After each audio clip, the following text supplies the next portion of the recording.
All right, it's 7:01.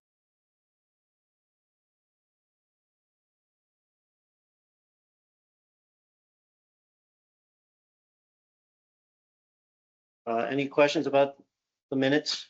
Nope. Last time? We don't have Bill.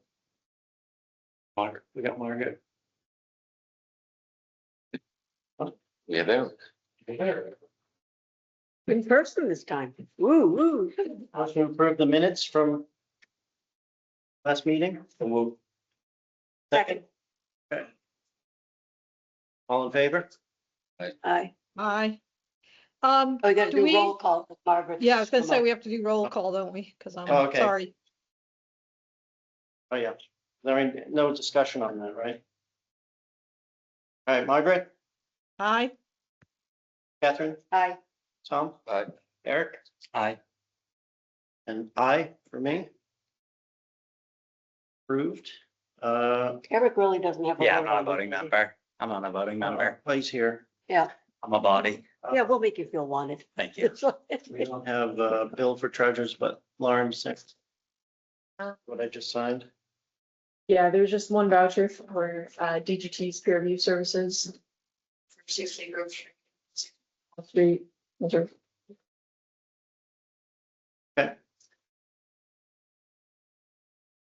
Mike, planners report?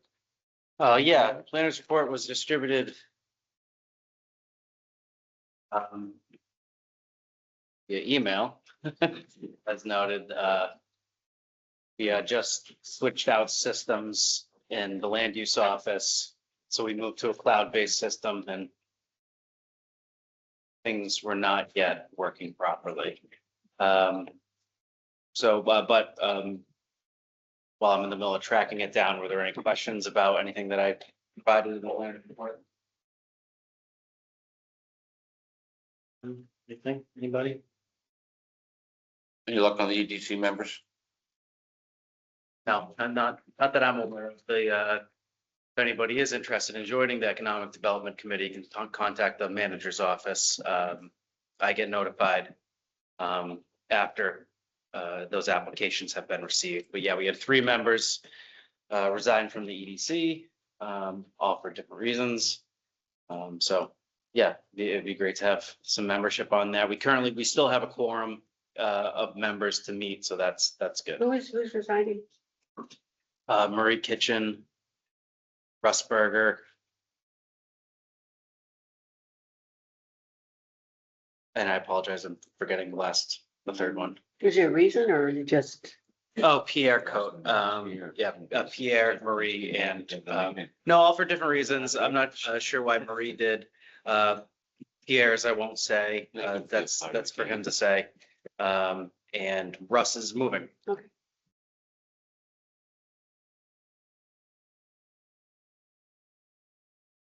All right, moving along. I just want to remind everybody how the public hearings work.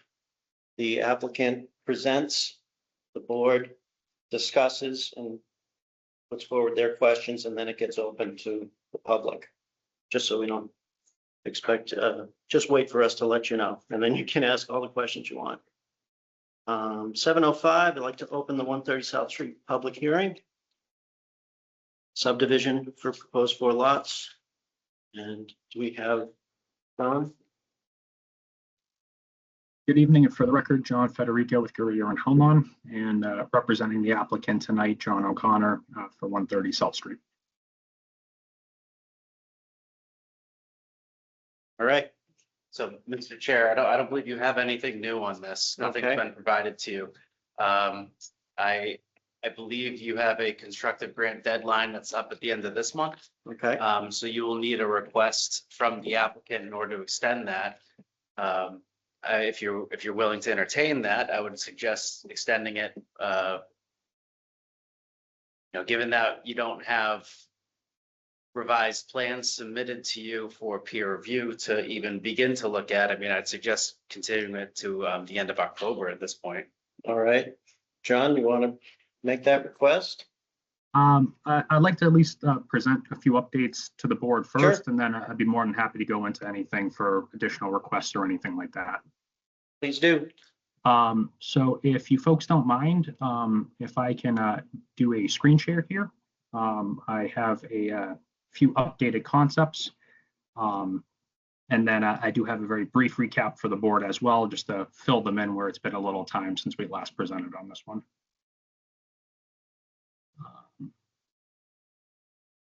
So let's see here.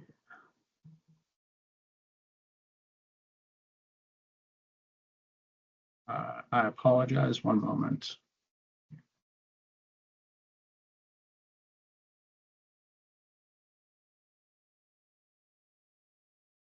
Okay. All right.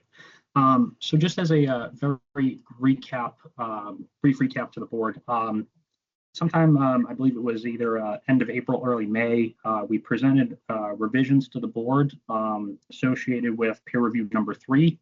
A couple of the outstanding items that were addressed as a part of that peer review were adding some additional labels and titles to the stormwater report to clarify the mounting analyses that were provided. There was some additional grading that we had revised near Basin 1. And then we were asked about providing some additional information regarding our Class 5 RCP that we were proposing. And that meeting, we had subsequent discussions with the board on the pipe coverage, the Class 5 RCP, and potential freezing that had occurred or could occur with those pipes. So following that meeting, we came back, I believe it was in the June meeting, presented an updated concept that was subject to some additional soil testing.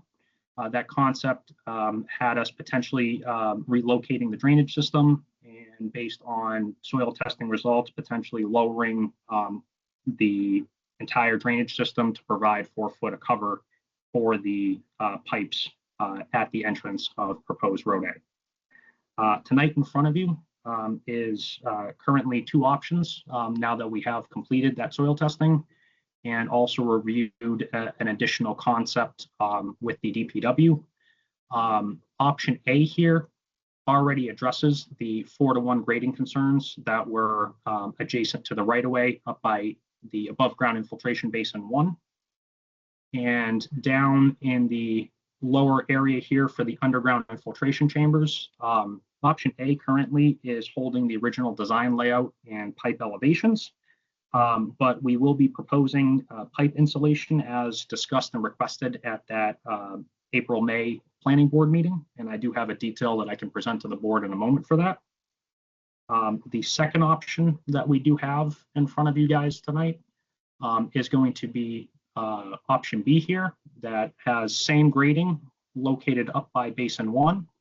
However, down by our underground chambers, we are proposing to separate the 2 drainage systems. And in doing so, we are eliminating any pipes that would be directly underneath the roadway itself. We are able to adjust the catch basin locations a little bit more. And with the additional soil testing that we have received, we are able to lower the systems to provide additional pipe coverage. Since we're still not meeting the full 4-foot requirement with this potential concept, this also proposes the pipe insulation as the same with option A. And just to show the board that insulation detail, we do have that here. This would be intended to have an extruded polystyrene pipe insulation that is located approximately 6 inches above the pipe. This would be backfilled with sand to help minimize the larger void spaces that we would be getting with rock out there. This pipe insulation, we have checked a few different sources and verified that this would be acceptable for Class 5 RCP, and would essentially be having this called out anywhere required on plans where we would be having less than the 4 foot of pipe coverage requirements. So I will flip back to either one of the grading layouts here if the board would like to see those a little bit more closely. But at this time, I'll just turn it back over to any potential comments or questions for the board. Or from the board, excuse me. Thanks. Anyone got any questions or comments on that? Well, it's a considerable amount, probably needs an engineering review. I mean, I heard what he's saying, but Yeah. it's probably something that we need those, Well, it needs to be some submitted. measurements checked. Nothing? So with Great. regards to that, option A essentially is maintaining the same drainage design. It would really just be reviewing of the pipe insulation. If we do go with option B, there would be some stormwater report tweaks that would need to be made to reflect that second system and the south side of the road. So we did want to try to see from the board if option A or option B resolves some of those pipe freezing concerns that they had before we follow up with the client to request additional peer review fees and before we start our finalized design for Stantec to review and approve, or for the board to approve, excuse me. If I have one question through the chair is, you're asking us which is an engineering design we want. That's kind of your job. What do you pick? What do you think is the best thing for us to do? Right now, we would be leaning towards option A, just to minimize review from Stantec and help move this process along. But if the board was more favorable to not having a low pipe coverage underneath their roadway, that's where we would be turning to option B to present that to Stantec for final review. So if you go with option B, you'll drop the request for having less coverage over the pipes. Is that what you're saying? We would still need to make that request. However, we waiver? would be able to provide additional coverage that we would not be able to achieve with option A. Like B's best for us, A's best for him. Yeah. All right, is anyone here for 1:30? Do you have any comments or questions? Question, Please. does option B mean that you still require a waiver for the 4-foot cover? Mr. Chair, it sounded like, yes. It sounds like you were saying it still requires a waiver, but it less, but Yes, still a waiver, so right? So option A essentially is the original waiver that was being requested at the pipe coverage of 1.9 feet. With option B, our current rough calculations are showing that minimal pipe coverage would be potentially 2.3 to 2.4 feet. So we would be gaining, plus or minus 6 inches, but those numbers have not been finalized. Potentially could improve a little bit more. But we do know that we will not be able to meet the full 4-foot requirement out there. Mr. Chairman, I mean, is it a bad law? Should we change it for everybody? Let him do it and then let everybody else do it? Until it's proven to be good. I wouldn't change it now.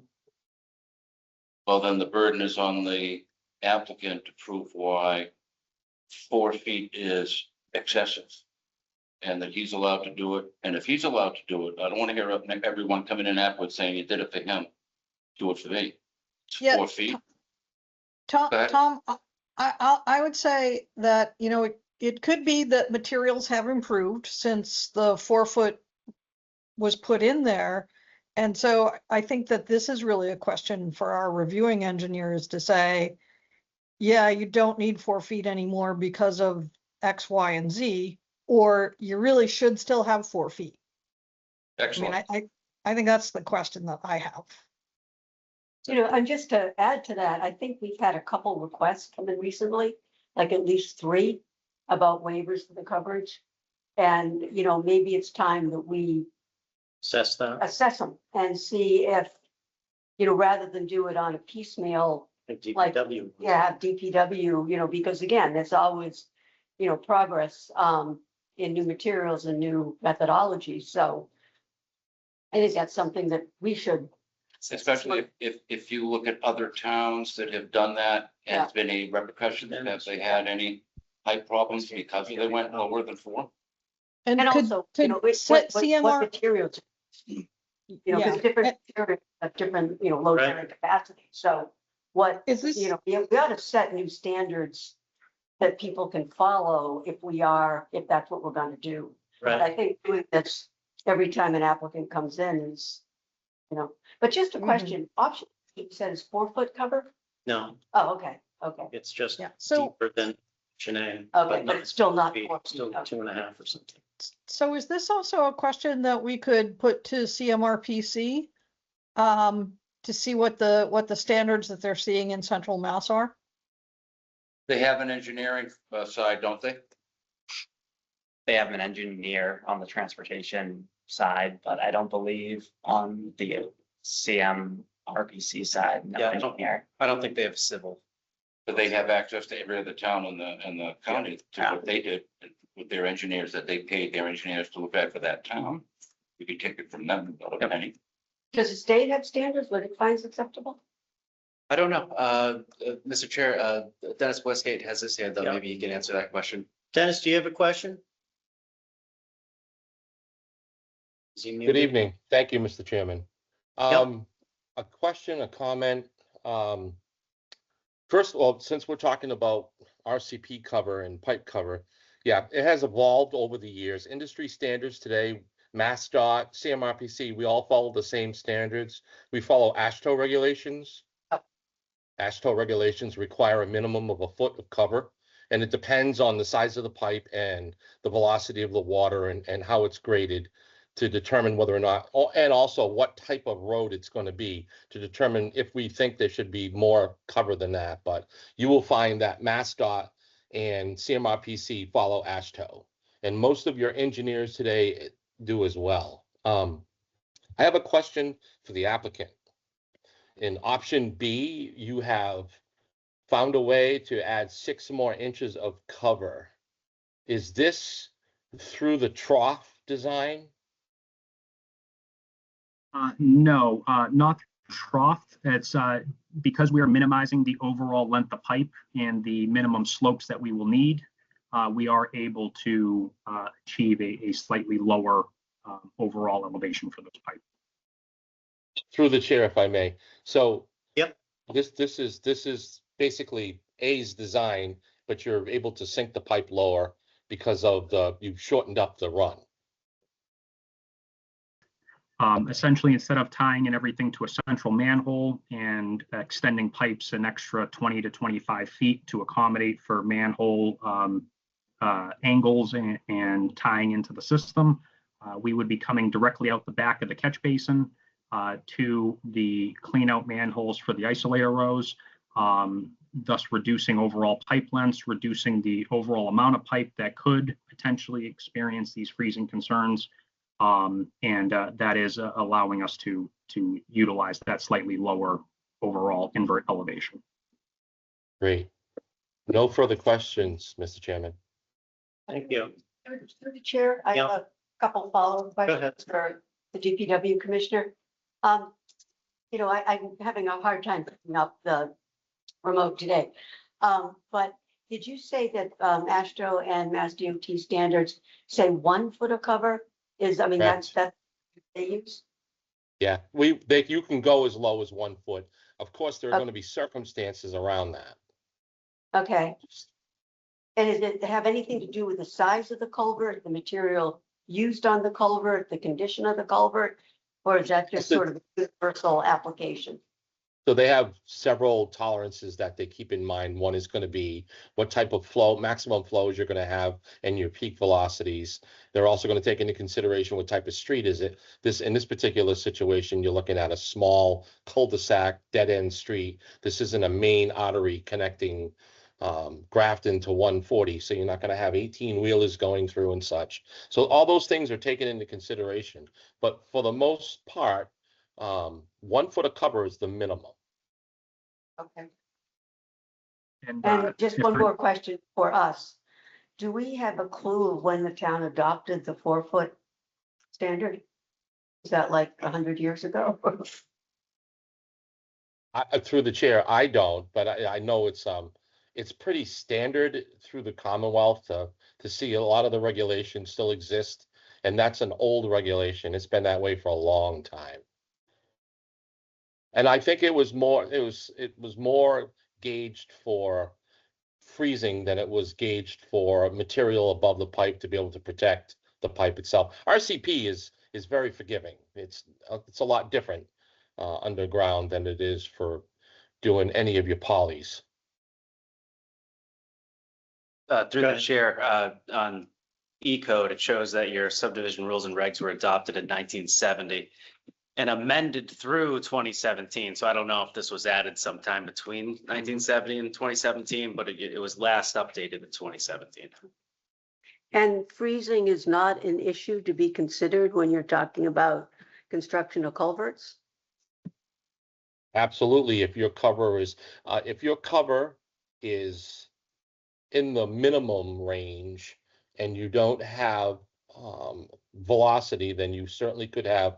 And especially if it's a low quantity of water, you'll get sheeting.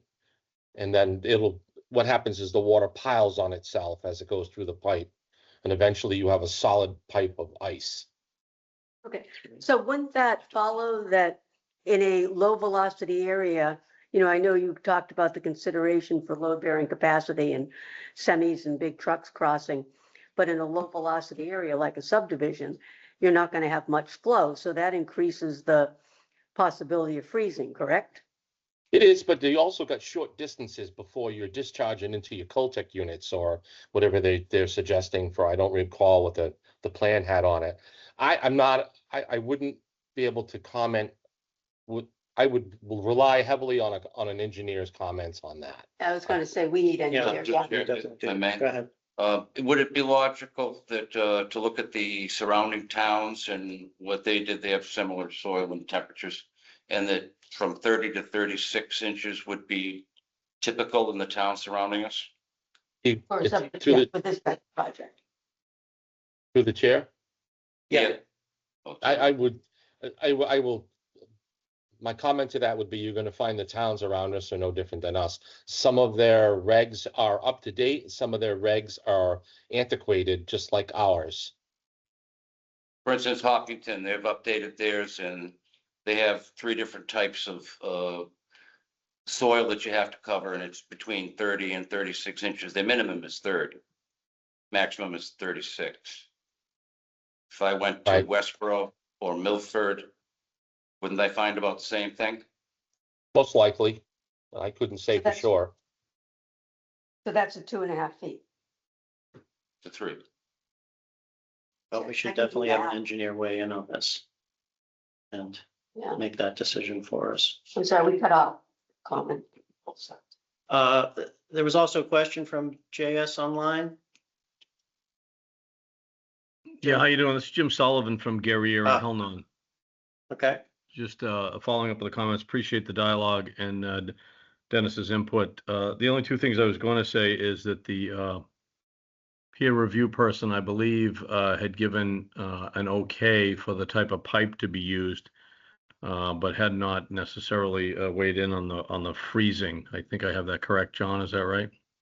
Yes, sir, that is correct. And to further clarify to the board, from a pipe durability standpoint, we would still be calling out Class 5 RCP, which was approved by David Glenn in a follow-up email to Mike Antonellis on April 30th. So no structural changes or anything will be occurring with this option A or option B. We would just be adding in the additional insulation to help alleviate any of the planning board's concerns regarding the freeze. Yeah, I think that was it for me. There was something else, but I'm good. Appreciate it. More questions from folks here. uh, Okay, Expected lifespan of the installation on the piping.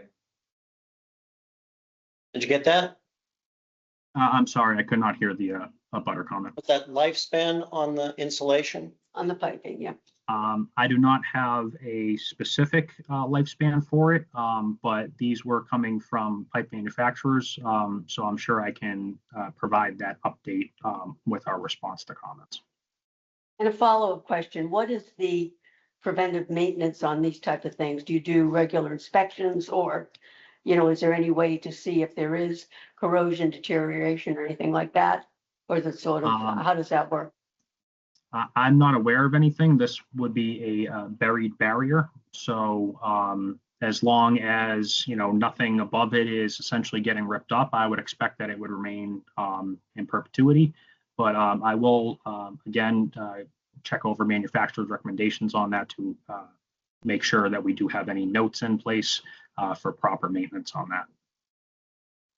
You may have already said, but what is that insulation material? We have an extruded polystyrene XPS pipe insulation.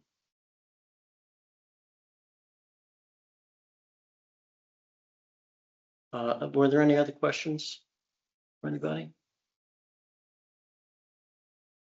You got anything more? Not on this, do you have a question on the continuance and stuff? Mr. Chair, Yes. assuming we get this plan filed with the office tomorrow, this week, would the board like Laura and myself to immediately coordinate with peer review and the applicant to get the funds for additional peer review and to actually get the peer review prior to the next meeting? Or do you want to wait to actually receive this plan and review it and then request peer review? Just a thought, Mr. Chair. We got a month till the next meeting, right? We don't meet it. Yeah, correct. No, we got time. Yeah, I would, Well, he's got time to do that. yeah, Just a thought. no, I would say, what were you saying? You think we should review it or let them Let them review it? figure it out? Yeah, I'd say get it to to Stantec. I don't think we can see any more than we've already heard. I mean, you'll obviously receive the plan. Yeah. I agree. I think Yep. turn it around to Stantec as quickly as possible. Makes sense. I don't think, can go any further on it. Yeah. All right, did you want to, request a continuance then? Laura, what's the next meeting? September. September 8th.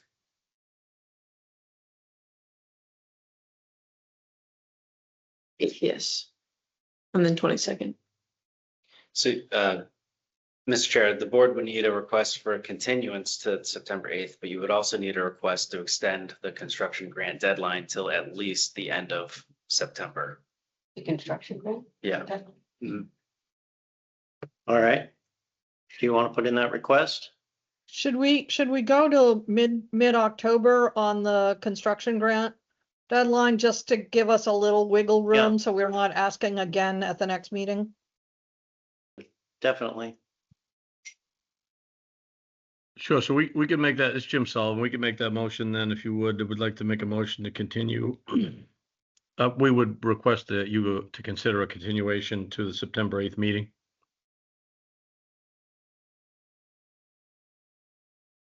All right, do we vote on that?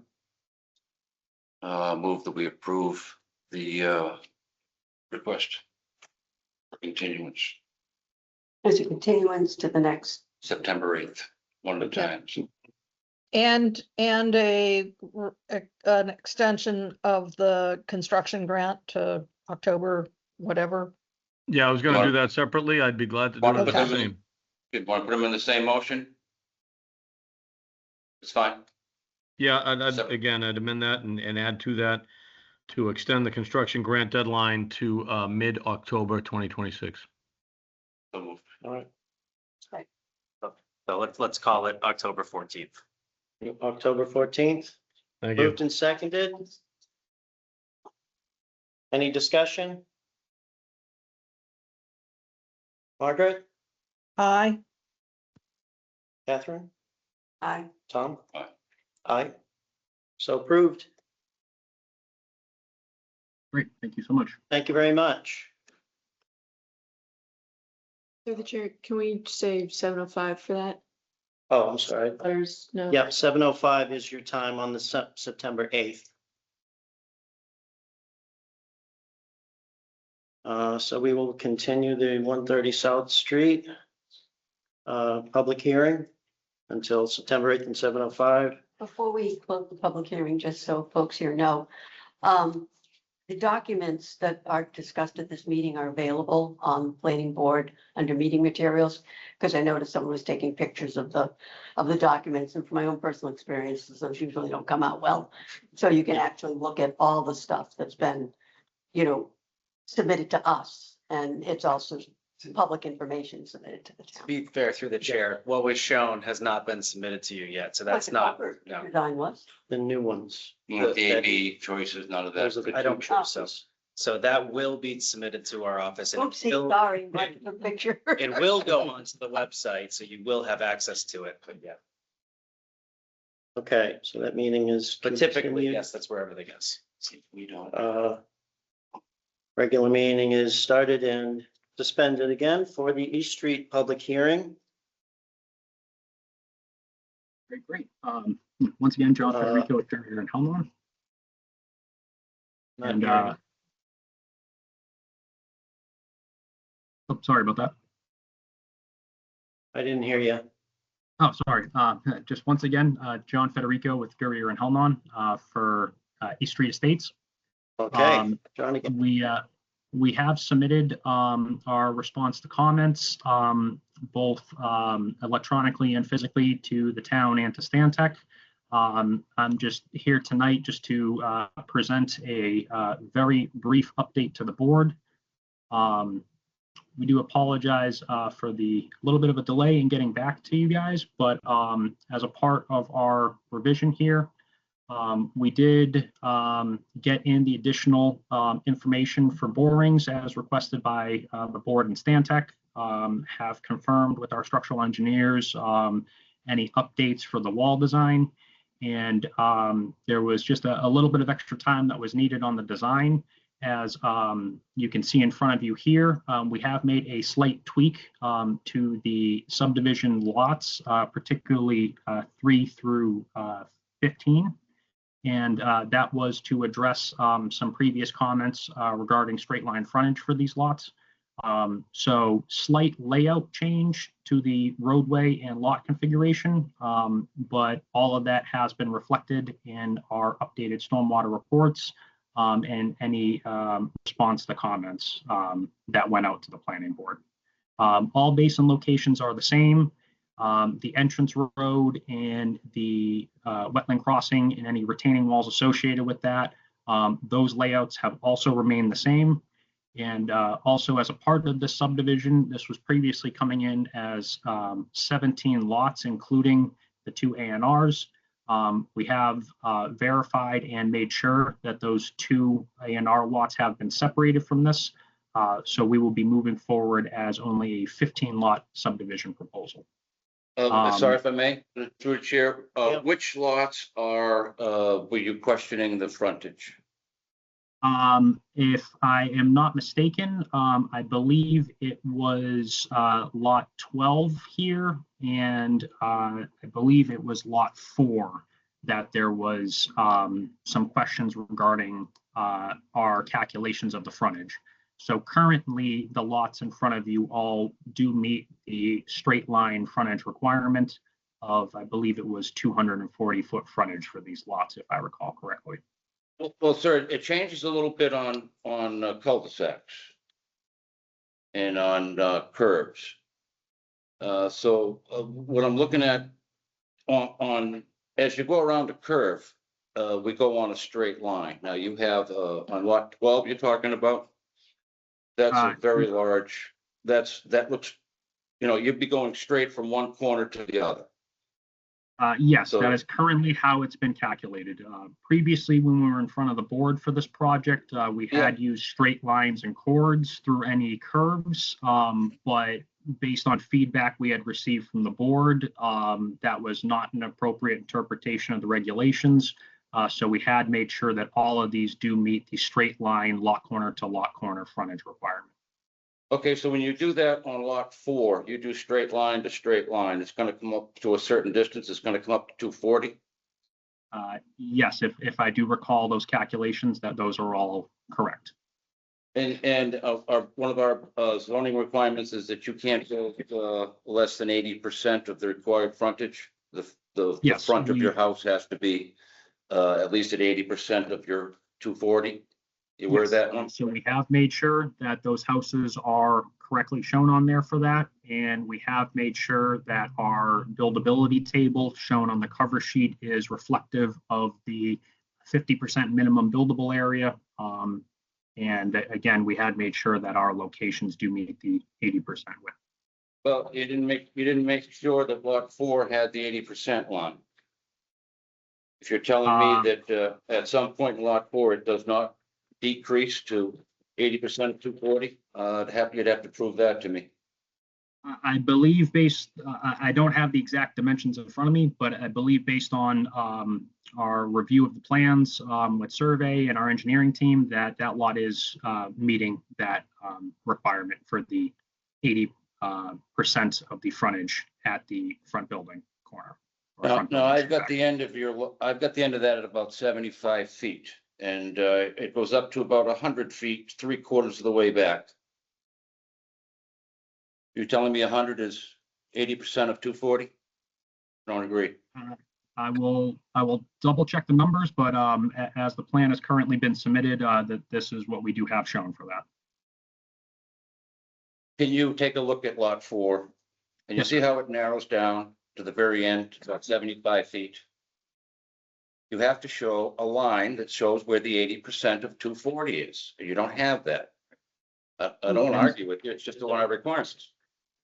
I will make sure that we do have that reflected, and we will get out any revised plans ASAP while Stantec is currently reviewing this. You're looking for a line. The line. That way the house can't go that far off the thing. That's just a.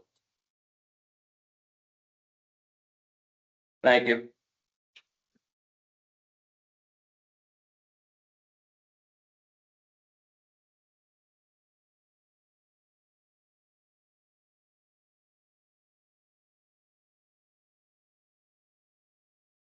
I'm still having to say any. Except for this bunny, But nothing does. 401. If it's heating, it would be.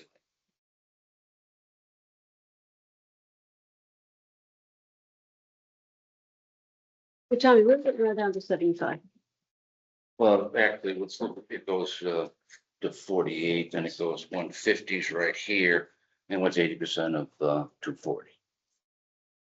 I did math earlier. I'm done doing math. Anyway, there has to be a line someplace where it is. Yes. And if it's not, Got a calculator on that computer? it's 80%. I have a 80% of calculator on my 240. phone. Yeah, it's 192 feet, folks. Okay. Show me where that is on that lot. That'd be great. I mean, Yes, sir. So do we need to continue this one then to October as well? Yes, this would be continued. This was just more to show the general update to the board and just acknowledge that we have submitted to Stantec and are awaiting additional peer review from them.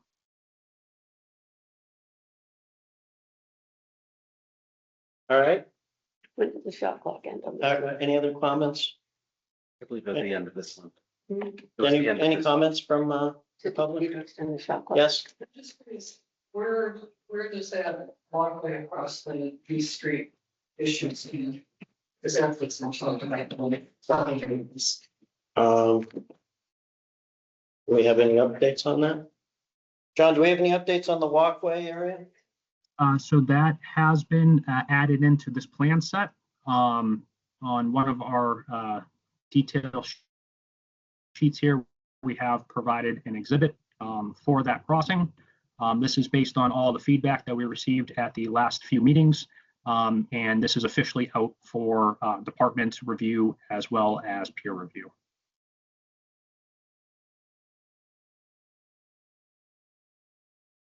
Yeah, do you have that That to is put up? shown on this plan here.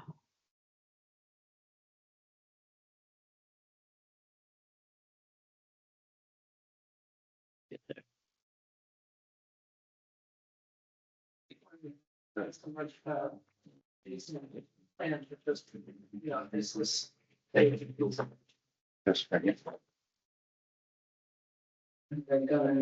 say. About 8 feet crossing the road. What page are you on? 8, Eight. 8. Where do we stand last? Clear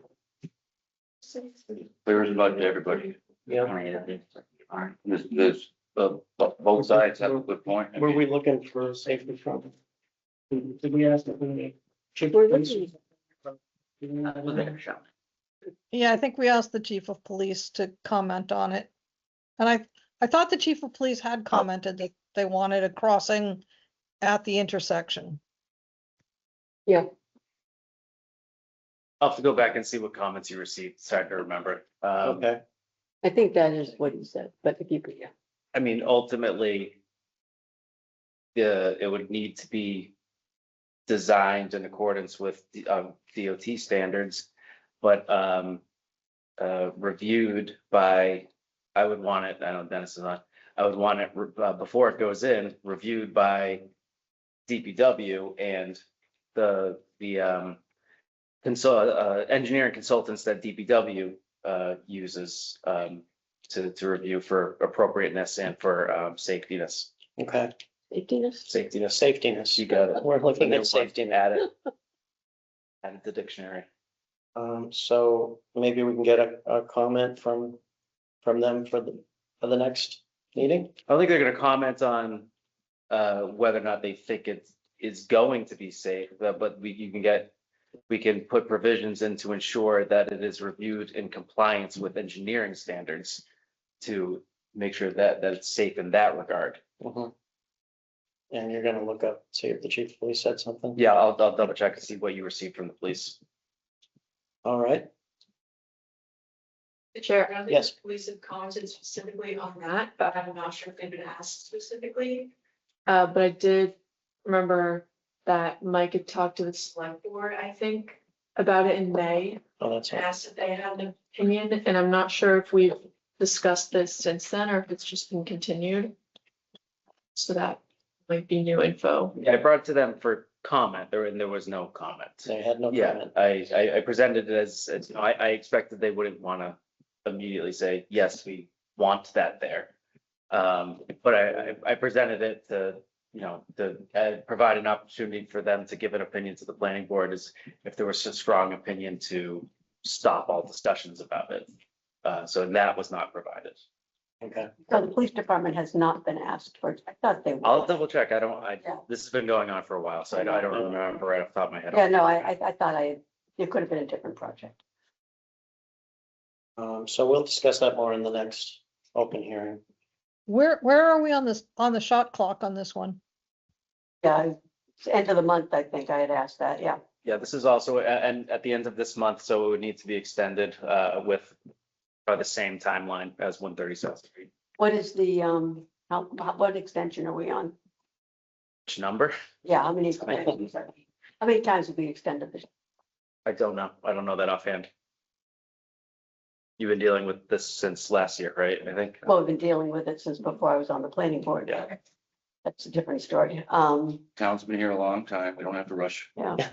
Well, no, I just get concerned about all the people that show up every meeting we have. That's all. And The other reason we're taking so long. we like to see your faces. Well, I can explain. We have to balance between a few things. One is the neighborhood around it, and then the new people coming in, and then the town in general. So is it better to have a common area? Peppercorn Hill is a great area, and to allow the new people the access to that is a good thing, instead of having them put aside something in their subdivision. But if it's unsafe and it's not good for the neighborhood, that outbalances the good. So we have to weigh one against the other. And we definitely need the experts to make that decision. We don't. Well, I mean, we're not the experts. John, did you want to continue then and Yes, please. ask for an extension? Yes, an extension for the construction grant as well. If we can do the September meeting pending any feedback we receive from Stantec. And then if we need to do to mid-October for the construction grant, I'm fine with accepting both of those or requesting both of those for the board. The MRPC do their road counts on this road. Do we know the average speeds? Oh, have they done it? I think that Yeah. was slated for this year, so I'll follow up. with Yeah. that. This has been going on so long that I think. Right, I knew they were supposed to get out there this summer, so. Thanks for the reminder. That's another good thing. I'll reach out to them now. Lauren, what's that, 7:10? Yeah, I'm we- on- September 8th, 7:10. So this will be continued to September 8th, 7:10. So you want to vote on the continuance and the extension? I'll move for a continuance and extension. That's all one. Yeah. we'll do that. Second that for discussion. All right, any discussion? Thank you for coming in. Margaret? Yeah, I appreciate it. Aye. Catherine? I All right. So moved, so approved. like how you say that. All right, we will continue the Street Estates meeting, open our regular meeting, suspend our regular meeting and open the public hearing for Centennial Court. Proposal of 5 apartments. Who do we have, Matt? That's me. So, what do you got? We can make them stand. Sure. Ordinarily, my lawyer, David Click, doesn't, but his name is Sigel. Arizona. We were here a long time ago, back when, and I think the board said, we're close to approving you, we need to address 2 items. Mm-hmm. I believe we've done that. One was accessibility. At the last meeting, somebody heard. He was concerned, I can't turn a truck around. That's been proven false. We have a letter saying we can't. Yep. The second item was, I think, Conservation Committee. They have, I'm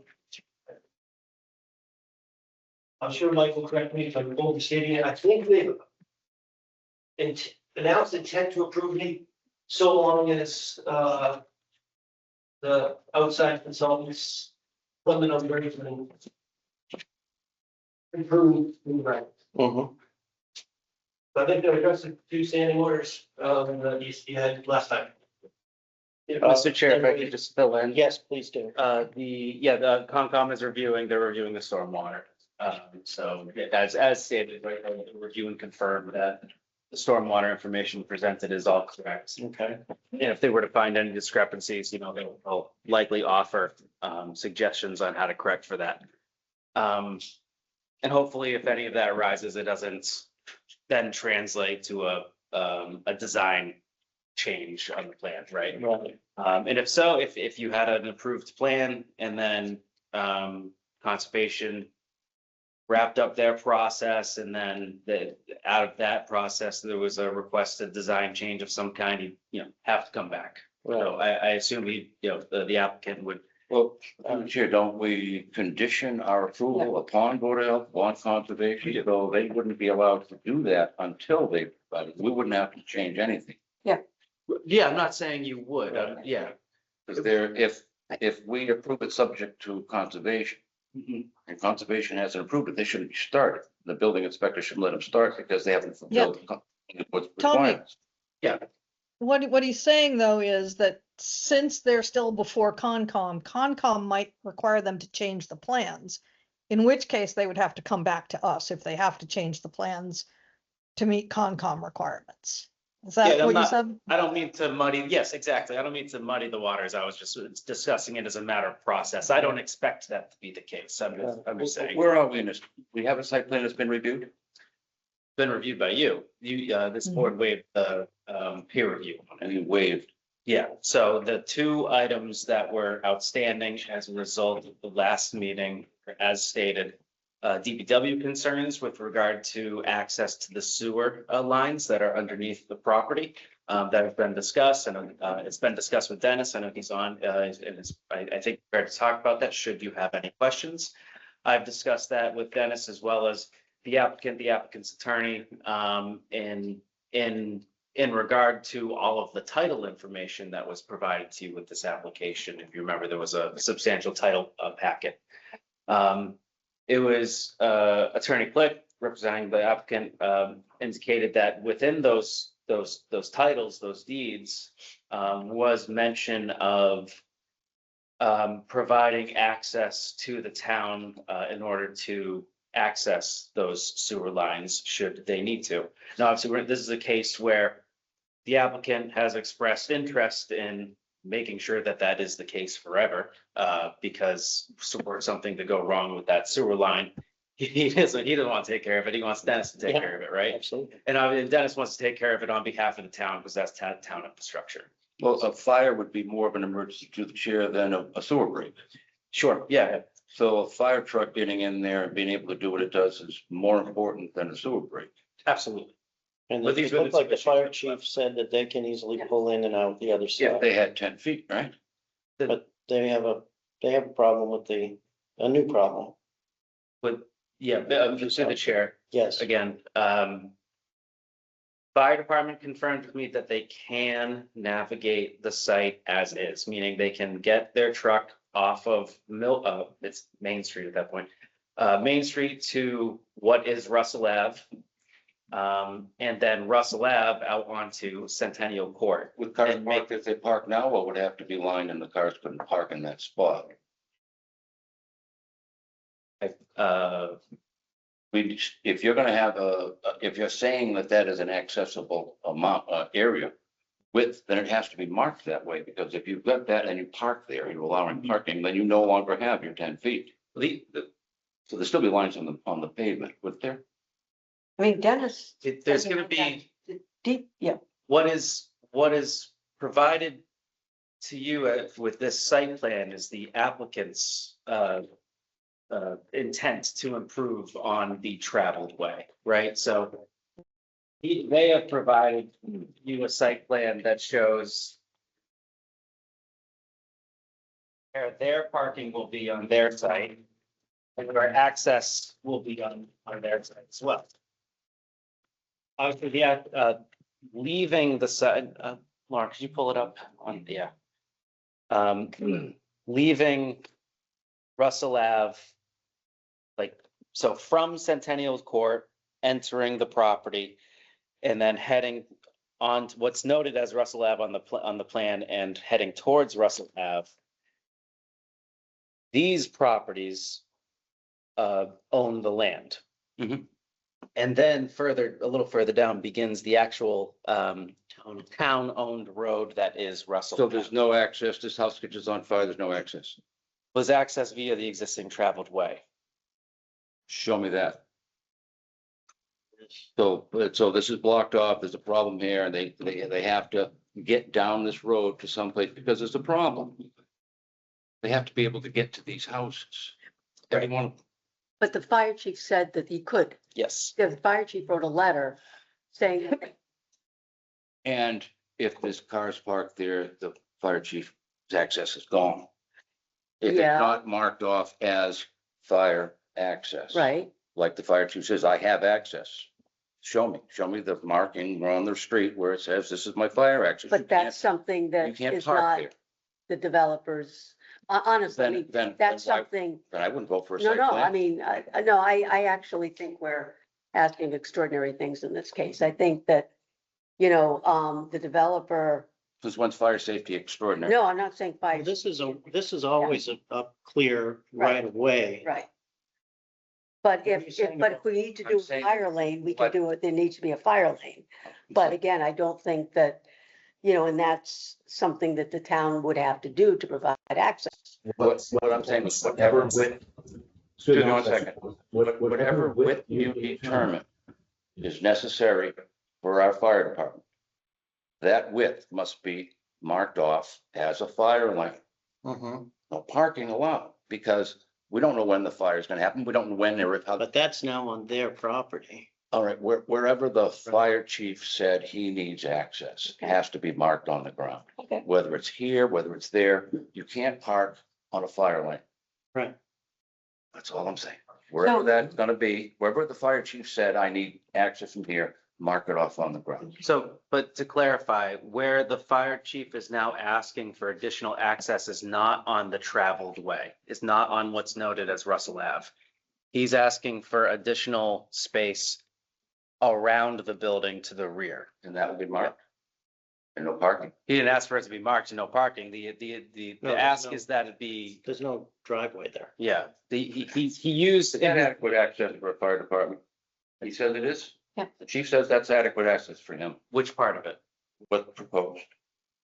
He, I mean, he didn't use the word adequate. They told me they can access the site. And in what was also provided to you in their comments, which I incorporated into suggested conditions of approval, were a whole list of things to do with the sprinklers for the Sprinklers. building, basically. And that is in response to understanding that the site is I'll say restricted, I don't know, it's restricted in its access, Tom, to your points of those, just Russell Ave being Russell Ave, how it exists today, right? But you're Understood. putting in new buildings. Hmm? You're putting in additional people. May I ask a We're not making question? it better. Is the area where Tom has concerns about cars parking, is that on land owned by the developer, or is that on land owned by the town of Upton? Somebody. Who owns that road? Or by I don't these know, people. Tom, which area? As far as I know, that's privately owned. So it's owned by the developer. I thought so. I could be wrong. So if it's owned by the developer can mark it as a fire lane. I might be able to help. Go ahead. Can you just explain to me where your concern is about? I got lost while you were looking at the map there. The fire department picked out a route that they could get to all of the buildings in the area should there be a fire name. If that route that they picked out does not have clear access, then that's not the road that they need. They need they need a way to get to it at any hour of the day. So if you're going to pick a route that the fire truck is going to take or needs to take to get to the fire, it has to be marked on the ground just like we do everywhere else. Always have a fire lane, and so the truck can pull in and wherever it does. What's not clear to me about your question is, where do you anticipate the problem being? Is it Centennial Court? Is it Russell Ave? Is it 140 Arm Street? Well, I can limit it to wherever the fire chief says he needs to go, Okay, so- whatever access he needs. So I had a meeting with the fire chief just 8 days ago. And he said he can come in from this direction, he can come from this direction, he can get there. He can get there, he can turn around, he can back up, Yeah. he can fight this fire with his biggest piece of equipment. No problem. I don't understand today's concern. And that where he's going will never be a car park, there'll never be a barrier that he'll have to go through to get there. Right, so I think I can clarify It's always gonna be open. Because the request is not to provide a driving path around the building. That's not the request. The request from the fire chief is you currently have a 5-foot walkway around the building, which was put in response to the applicant when this issue was initially brought up by the fire department last year sometime. So they put in the 5-foot path. Fire department is now asking that path instead to be 10 feet. Just show me on the plan where you're talking. That right there, That's right here. this right here that you're talking, right there. So this is the building. Yes, That's exactly. behind the So building. show me, so that right there, that they're going around the building is 5 feet wide. Yes. So that's not gonna have that's not gonna have a fire lane because it's not wide enough to do that. It's not no for the driving. purpose of traffic. But where's the fire truck park?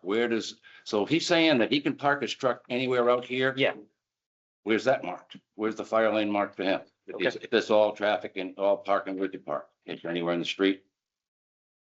And then he's gonna walk around he's gonna take his hoses around this 5-foot thing all the way around? That's why he asked for the 10 feet. So he wants 10 feet, not 5. Correct. This says Problem five? is, This there's says no, 10. problem is This that is they're fine. on the So- property line right there. All right, so we're gonna get a plan that says 10 feet. No. Well, then you're not Okay, meeting, you're no, not no, meeting hold what on. the fire Hold on, department let him wants. speak, let him speak.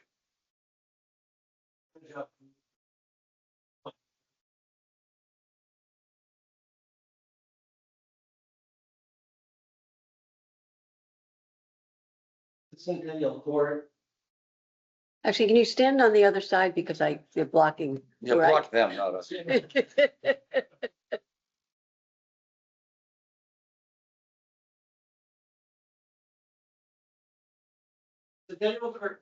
Centennial Court comes down and ends about here. This building right here, it's a 5-unit building. This building right here, it's a 10-unit building. There's an existing traveled way that connects Centennial Court to Russell Ave, which starts right about here to the fire department. And the width of that travel road is 5 feet? No. The 5-foot number is a separate topic. It's a Okay. 5-second minute to allow me. That's the sidewalk. Sorry, sorry. What the fire department has stated is they want all construction in Upton to have at least 24-foot width roads to the construction. And what we've discussed about at length is that there's a pinch point here that can't be changed. We can't, that's pre-existing. I don't want to use terms, I'm not a lawyer, but this can't be changed. So they're like, okay, so it's not ideal, but we're doing it presently. We can do it now with dump trucks, plow trucks, fire trucks. We wouldn't design it this way if we were starting from scratch, but no, this is cool. So you can enter here or here. This is not directional. It can go either way. Now, this proposed building was placed on the map after a meeting. It all started 4 years ago with the fire department. So can we do this building? Then the building inspector was there too, Pat. And the instructions were, yes, you can do this. Please create better separation between this building and this building. We did that. They said, don't get greedy. We did that. We kept that square footage, the floor footprint, very similar to the existing building. We just moved it left a little. They said, please use less combustible materials for the construction exterior. They said, you gotta fire sprinkle it. We're doing all those things. So the fire chief tells us today, he can get his truck here. He had no concern about what color paint, what words we use, how we do this. In fact, most people that look at this plan, including the chief, said, you have more than parking than you need. But I like it, quote, I like it. Because he thought the same way you did. Like, what if there's a car in the way? This will be less constrained than it presently is today. So that's topic one, access with the truck. Topic two. Less than a week ago, after 4 years of discussion, after these maps were on everybody in the town of Upton's desk, our chief says, let's make it at 10 feet. That sidewalk should be 10 feet. That way, if I need to put a 32-foot ladder up, I've got the necessary 1-to-4 ratio for the base of my ladder to be far enough away. I can't do that, I'm sorry. That's a deal breaker. If you insist on me doing that, this is all out the window. I'm not going to proceed with the thing. I'm not saying that in a threatening way. It's a matter of fact. I've done all the engineering, all the architecting, all the legal work, all the readings I can do. I probably sound a little bit Frustrated? worn out, frustrated. I don't mean to make it emotional. I'm tapped out. I can't. To make this 10-foot, scraps this plan. Makes me have to call up the engineer, start from scratch. Those plans in front of you go out the window. We go back to the drawing board. Can't help it. This is a 5-unit apartment building with 1-bedroom apartments, studio apartments. I'm looking to rent these to low rent, single occupants. If we can't do this, how are we going to build a solar farm, a data center, a bigger apartment building? If I may, maybe this will help you calm down. They're all sprinkled? Yes. That's the biggest thing. If we don't have, if we can't get a fire truck there, we insist that they're sprinkled, all the apartments, senior house, they're all sprinkled. So that's the arguments as to why the truck doesn't have to get right next door to the building. But they have to park somewhere and they have to drag the hose to each site. They have to get in front of any building with a hose. Can you do that? That's, You can do maybe that. it's not 5 or 10, but You know, you see, that's a driveway. That's not a parking spot. This is a 5-unit apartment built above garages. So you put your car underneath, there's an overhead door, there's a side door, you go up the stairs to your studio apartment. so you got a garage, you've got your electric vehicle and it catches fire. I'm not gonna allow electric vehicles. Oh, let's say there's a fire in the garage and can they Electric get to vehicles that are fire? less likely to catch on fire than internal combustion vehicles. That might be true, but I'm not allowed, it's in the lease. If there's a fire in this building, the fire suppression will Yeah. help the people get out. I don't care if the building burns down, the lights will be saved. The That's the fire most department will important be thing. able to come and do whatever they need to do from this side, this side, this side. I asked the chief, when was the last time you put up an extension ladder? Can't answer that. The concern about putting a ladder on the back of this building, of course he's concerned about that. It's his job. He'd also like new trucks, new garage, new equipment. We can't do, sometimes the answer is no. But Maybe your answer to me is no. I'll cut my losses You know, and Yeah, we'll leave it. just to make a comment, an overview thing is, again, I'll repeat what I said earlier when you jumped down my throat. I have liked this project from the get-go. I think it's a great reuse. I think it provides, much needed housing for regular folks in Upton. And it's an Um, but- Hmm? It's an upgrade to that area. It's an upgrade to that area, which right now is a fire hazard and has the same issues that we're talking about now. I don't believe that we should compromise public safety. And I also think the applicant has done everything we've asked him to do. And then we keep finding something else to ask him to do. On any street in Upton, if you have a car that's parked illegally, if you have a car parked on my street that's just parked like some people do sometimes, it's hard to get around. your part, So, I just, so I'm predisposed to like this project anyway. But I just think that we're,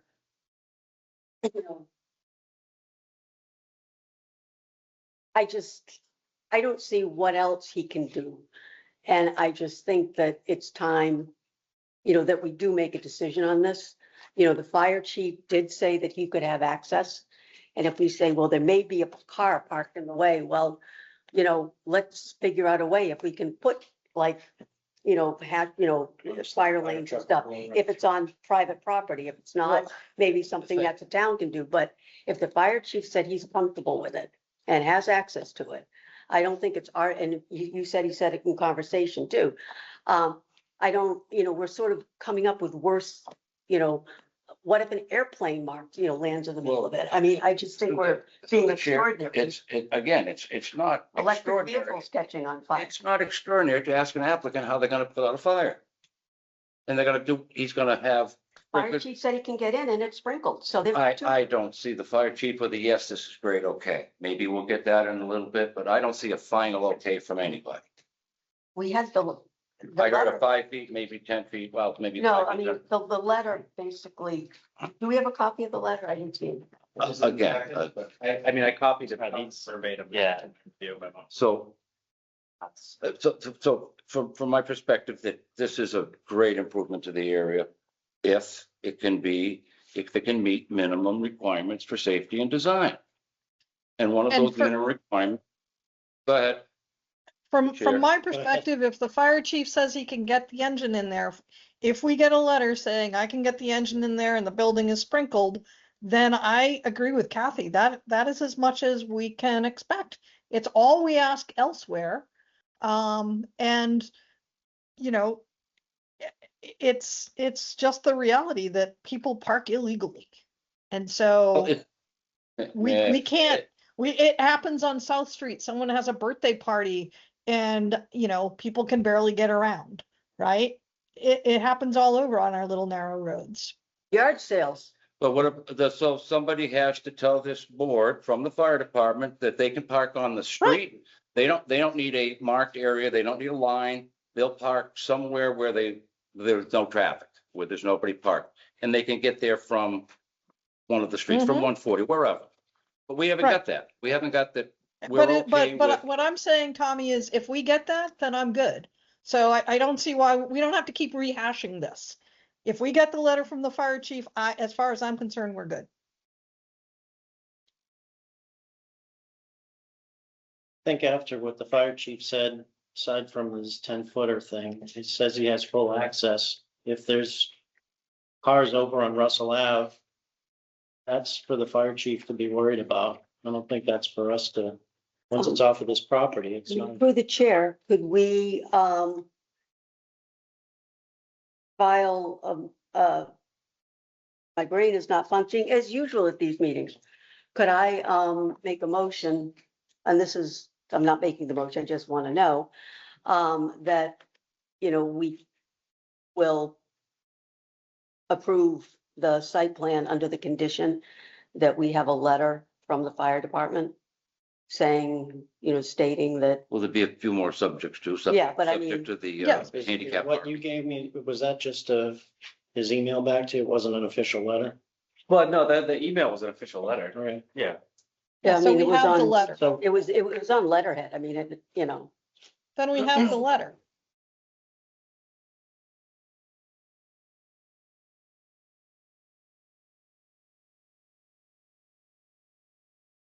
Yeah, it's in an email, but yeah, it's, How many handicap spots do we have? Two? it's a show. No, I'm asking. I don't remember. you know how many we got? Sorry, I can't answer that. I'd have to look at that. Because if you have 30, it needs two. Now, I did say there was 5 indoors and in a garage. 5 studio apartments. Great, Steve. I planning boards can't distinguish between outside and a carport or in a garage. A space is a space. So if you're adding over 5 spaces, if you go to 26 spaces, that we have to have 2, whether they're indoors or outdoors. so would the indoor spaces be So that's just- characterized as handicapped accessible? Well, there aren't too many handicapped tradespeople, I don't think, but if you'd like to, I'll give you 3. And all I have to do is paint. Which if- Okay, I'm just trying to keep the town out of trouble, and if we don't get in trouble with the AAB or the handicap people, if we don't get in trouble with zoning, if we don't get in trouble with anybody, we're good, the neighbors especially. I'm just trying to come up with conditions that I can add to a motion. So we could do a condition that there'd be 2 handicap spaces. I think I count 19. Huh? I think I count 19. And 10 in the garage. It's including the garage. If these aren't spaces in front. I think it started with 25 and added Crazy. 5 more. 1, 2, 3, 4, 5. None of the apartments are gonna be ground level, right? They're all gonna require steps. 13, 14, That's what I figured, 15, so. 16, 17, 18. Yeah, but still, I think the I know bylaws accessibility. require. Count the outside. 22, Handicap 23, accessibility. 24, 24, if you count those as spaces. And then they got another garage, then they're in the garage where they park under. No, this is the garage. Yeah, then, just tell us how many parking. So spaces. even if the spaces, even if the spaces in front of the garage are spaces, it ends up at 24. I remember that. So is there any other conditions? We're talking about a letter from the fire chief certifying, I think I found that. huh? Fine. We have a letter. Providing final. Yeah, I'm just gonna add it as a condition so I can make a motion tonight. Because if he's not getting his 10 feet, then he didn't. Well, no, I think he was saying something else. I think he said he didn't need his 10 feet. I would, what specifically do you need in a letter from the fire We department? need final approval that has access Parking for his vehicles and access to fight the fire. to fight the fire and parking for his vehicles. AAB. And, okay, Concom, Access board. okay. Well, why does he need architectural access board? That's the state's handicapped. Okay, but if, I'll he- have, through the chair, I can have the building commissioner review that. And it's the building commissioner's job to enforce AAB locally. As I noted in my memo, I can't get like a certification from the AAB. Yeah. They don't provide that. Yeah. They only give an opinion if a complaint is filed with them and they have to. But we'll ask for, marking off 2 handicap spaces. So anything else, Tom? No. Okay. Just the usual inspection that have to take place during the work, Yeah, but that's, the 48 hours in advance notice. yeah, that's what always happens. Before you make a motion, Catherine, are there any people here for 3 Centennial Court that have a comment or question? No?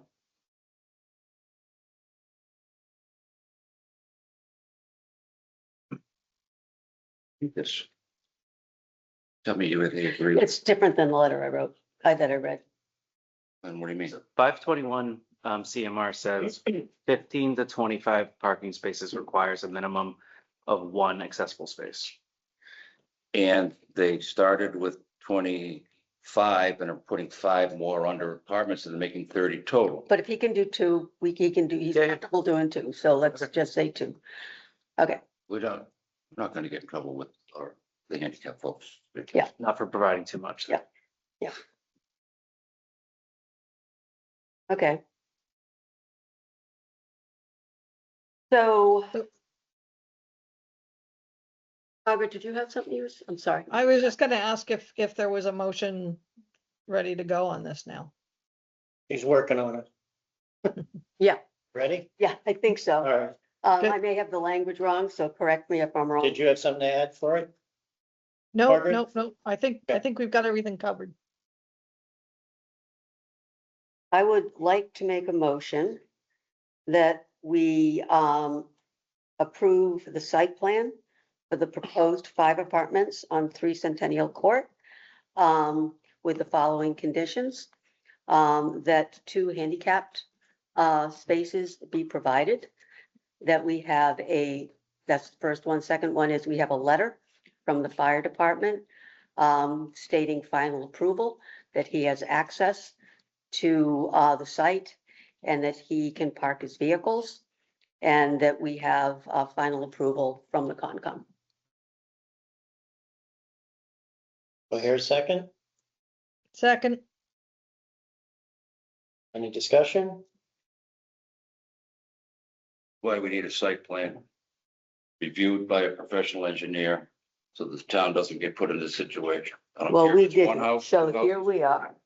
So, We end up with all of this engineering issues because we didn't take the time to go through a site plan review with a professional review. that was then, and we are where we are today, so. How do we know that something else is missing? How do we know? Didn't have it done. So motion made, Margaret? seconded, okay, Margaret? aye. Catherine? aye, Tom? Opposed. And I say aye. Motion passed, motion Yeah. approved and passed. so who's gonna reach out to the fire chief and tell him we need more than he provided in his letters? Just make it Yep, official. I will. Yep.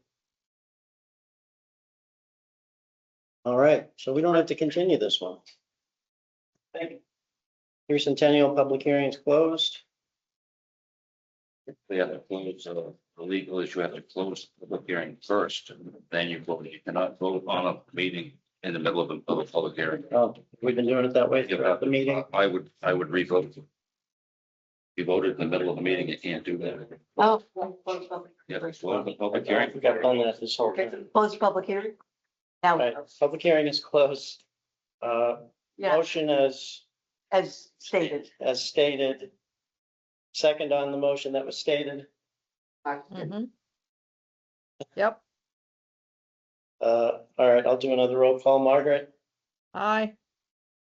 Catherine? Catherine. Aye. I'll abstain this time, let them know. All right. Aye. It's be 3-0. We just did that because he was there. 0. All right, motion passed.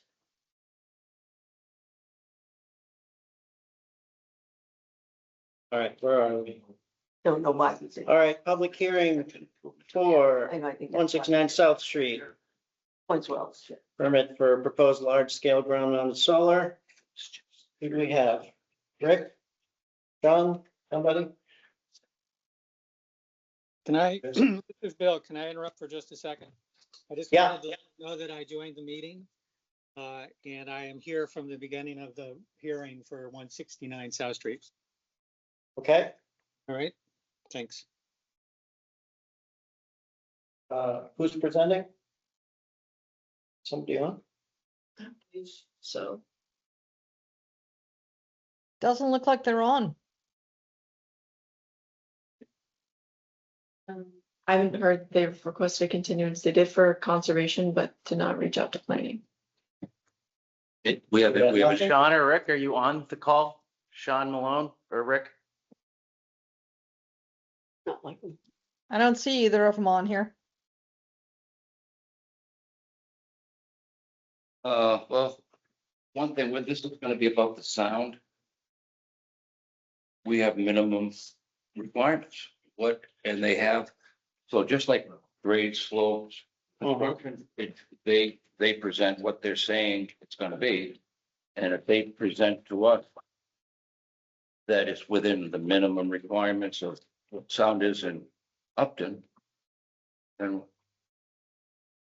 what do we do? We can't, and the difference between a grade, if they say they're doing a certain grade and they go to 10% instead of 8, like they said, what do we? Well, through the chair, didn't we ask for For some- review on that? And I didn't see that we had it back yet, unless I missed it. So yes, the planning board had asked for a review on the acoustic assessment. Yeah. And the culvert, and I believe we were working with DGT and they were not able to provide. Right, that. they said stand. So yeah, reach out to Stantec.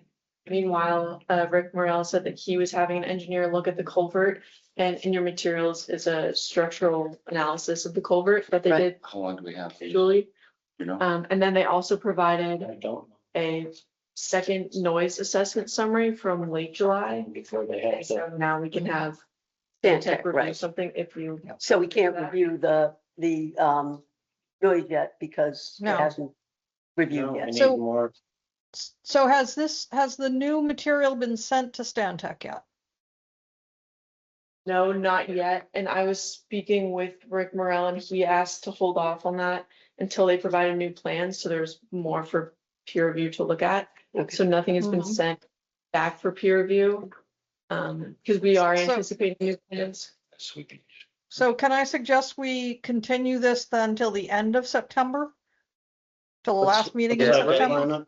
Let me see if I can get a hold of them first. So do you want to just Why don't you just table I this? mean, I think we Yeah, can because we could- continue, right? They're not ready, so. If you have questions for the board, we obviously don't have them. Yeah, I guess one of the concerns we have is the applicant doing his own sound survey. We would like to request an acoustic survey done by a consultant that isn't affiliated with the developer. Well, we're having Stantec work on it and he's also doing his own independent. Did they tell us they had an acoustic engineer Yeah, available on site? So we are doing that as part of their. So similar, yeah, we've seen similar projects like this. It's a 8-day study, multiple, locations, measuring the ambient noise, making sure it stays within mass DEP regulations. So I'm looking for a similar type of study from Stantec, I guess. So Stantec would not be conducting a new study. Stantec would be reviewing the material. oh, they're gonna review the. Yeah, and Oh. our third-party reviewers just are really mean. I mean, as you can attest, it's like they sort of review everything and yeah, I mean, that would be a question we could ask Stantec as far as like, is this, I don't know how to phrase it. I'm being completely out of my depth. I'm not familiar with Yeah. these studies at all. But I think with the question to the peer review expert being, is what is submitted even reviewable, Yeah. sufficient? Yeah. Yeah. So, If we gave you an example of another project that's very similar in Midway, and what the sound survey was for that, it's pretty extensive. And that's even a more industrial part of town than where this is potentially going to be located. Through the chair, there is a minimum standard for this. And they have to show that they can meet minimum standards. Correct. So Based whatever, on the ambient level, which I don't think has really been measured yet. no, and they have to measure it there. Yeah. And a certain above ambient, yeah. Mike, we were talking about that the other day, right? You were talking about how they measure here. Yeah, per the bylaw, yeah. We think this is a great project, but we don't want a neighbor like you to be driven crazy all day. Yeah, and I think last meeting, we focused more on the batteries as being the issue, but when we saw the sound survey submitted by the applicant, it's actually the inverter. The inverter's just as loud, if not. Did you write that letter in? Yeah, I saw what you had said about that. Yeah, the abutters that written that letter where that inverter is gonna be 120 feet from the property line Oh, at 60 some odd decibels. But if they can put some sort of sound dampening on the batteries, they must be able to do it on that too. That's what Rick had mentioned, maybe we could put blankets on the batteries, but it's actually the bulk of the noise that we would hear would be from the inverter that's 120 feet away from the property line. That's a quality of life issue that we have to, Yeah. we can't let that, if it's too loud, it's gonna, for 24 hours a day, no. Yeah. No thanks. Appreciate that. And we had written another letter, July 9th. And, we had other concerns on there, in Mhm. addition to the noise. I guess my question is, what's your opinion on the rest of our concerns? Which concerns specifically? The batteries are being, basically on a slab 1 foot above the floodplain. Mhm. Which just in general doesn't sound like a good idea. The letter outlines each of these, but so the batteries in the floodplain, you're gonna need electrical conduits from the panels to the batteries. There's no containment for the batteries, so you talk about electric power. But through the chair, Yeah. we require them to, anything under that contour have to be flood proofed. Any utility has to be flood proofed. So whatever they're putting in under that has to be specially designed, and I think they said they were. Yeah, for Yeah. the, so to get the current to the batteries, I think you're right. It does say that that has to be waterproof. Yeah.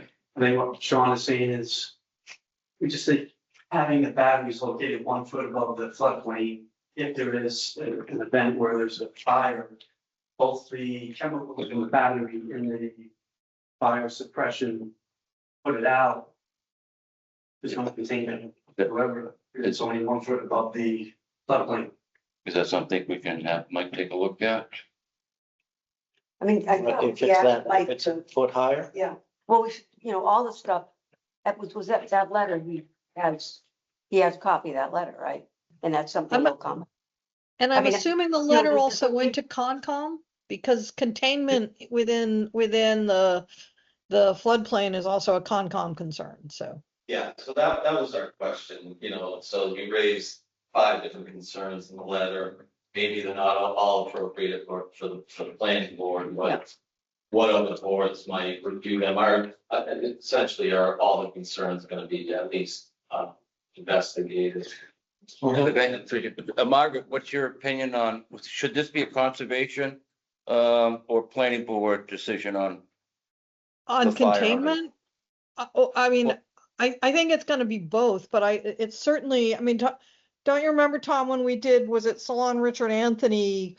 The Board of Health threw something back at us for containment of chemicals coming out of a hair salon. And I think Yes, on Main Street. Concom will certainly look at this. I know a billion years ago, that was an issue with the storage facility at the corner of Chestnut and 140. So it's something that will be looked at by, potentially both committees, but certainly something that Concom will be concerned with, I would think.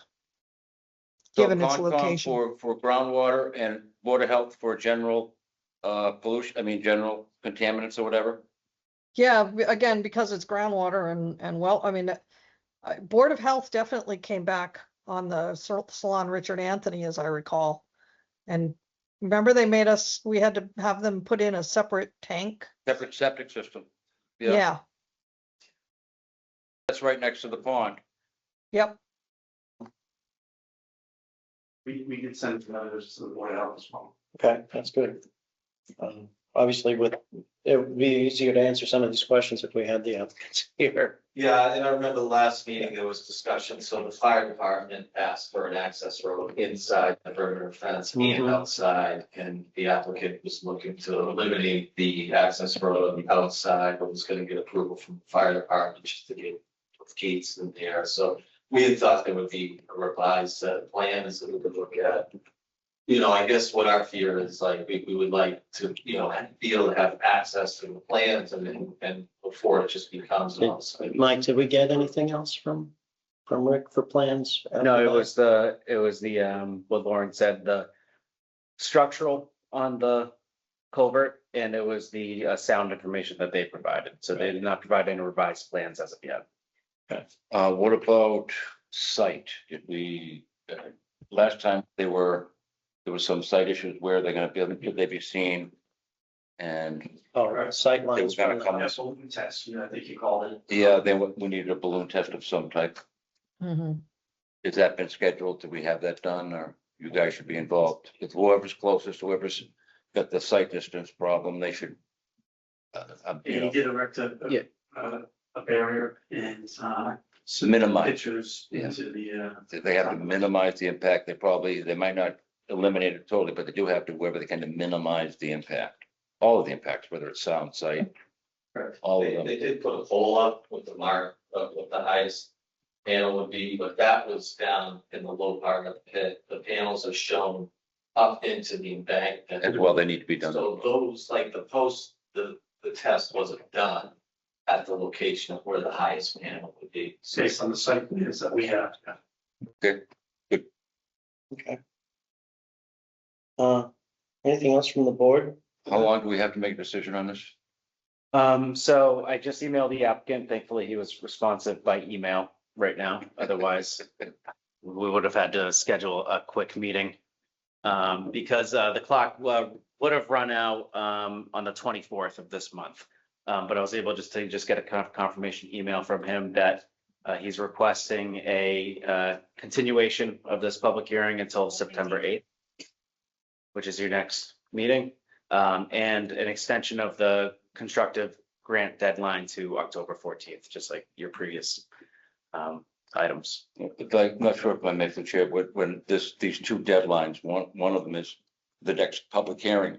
But the last date is how long the planning board has to make a decision on it. If we don't make a decision before that date, it gets approved constructively by the court. So we ask them to extend it, so that we have time.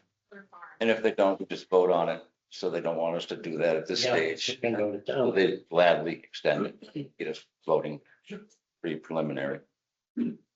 So I move that we continue the public hearing until September 8th and extend the shot clock clock. until October 15th. Second. Oh, before you vote on that. Point of had a information. couple people hands up. Oh. Yeah. We have questions online? We're in the middle of the motion, we shouldn't be. Yes. Well, it's a point of information. So by Robert's rules, it overrides any action on the floor. My point of information is we've seen nothing produced, okay, for any of the inquiries that have been provided. And the applicant is not showing up to these meetings. And the applicant This is the first one. and the applicant is being reached out to request extensions. I mean, how much of our time needs to go into this? Because obviously we have difference of opinion around the viability of this. Matt, what are you suggesting the planning board do? Well, maybe next time not reach out to them and expect them to show up to the meeting, because as a point of parliamentary inquiry, I would say that the applicant is required to request it. And I don't know why we're reaching out to an applicant to request it during a meeting that they didn't show up to. Well, we'd do it for anybody. I don't know what happened. I don't know if they got into car problems. It's, I can't just make an assumption that they just, didn't care. Well, if you didn't But there show up could to, have been some if you didn't, communication with- if you don't show up to defend yourself in court, you're found guilty in absentia, right? You know, why is the applicant not providing answers? Because whether his attendance is excusable, the lack of answers to all the questions that have been asked is not. But what Well, we, actually, we so are through in the the chair- process of waiting for the answer, I think is what's going on. So it doesn't happen immediately that we get an answer sometimes. Just a question. We were in the middle of a motion Yeah, and we're not supposed to take comments after a motion's been made. Yeah. So, It's a point You of, know. it is a point of information. As I mentioned, Robert's rules, it overrides any motion in action. It is an interrogatory that can take place at any time, just as a point of parliamentary inquiry can as well. So I appreciate what you're doing, and I understand that you're going to move forward with the motion because you have answered my point of information as well as parliamentary inquiry. But my motion was legitimate. all right, well, we appreciate your comment. We're going to continue with this motion. Could you repeat your motion? So I move that we continue this public hearing until September 8th and push the constructive permit deadline back to October 14th. Second, Any discussion? Catherine Margaret first. or Margaret? Aye. Catherine? aye. Aye, me, aye. Motion's carried. And this is Bill. Bill I is vote aye online as well. Oh, Bill's here. Bill. Yep. Aye. All right, motion is double carried. Next question. You may. I just wanted, I'm not sure I understood what Tom was saying about, if you don't make a motion or, If it doesn't get extended. Over 14. Planning boards have 90 days, for instance, to make a decision, to hold a public hearing and vote on a project. We don't do that. 91 days later, they go to court and they get constructive approval. They get from a judge. We missed our timeline. It's approved. And so if the applicant hasn't provided the additional information that was asked of him. We does can that vote extend- on day 90, we would vote no.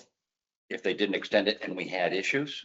Okay, So rather than have that called the shot clock, Margaret referred to it as a shot clock, rather than have that run out and have us force us to vote, we will ask for not only an extension to have another public hearing, but an extension for the shot clock. So they'll give us, the planning board and the town, more days so that we don't go to court and get it approved by them. And if you vote no, he has to start back at. Then you have to either appeal it or if you vote no, you got order of conditions, but if you vote yes, it's an order of conditions. It's really the same list. Whether if you deny, you have to tell them why. And if they meet what you said they didn't do, you're supposed to approve it.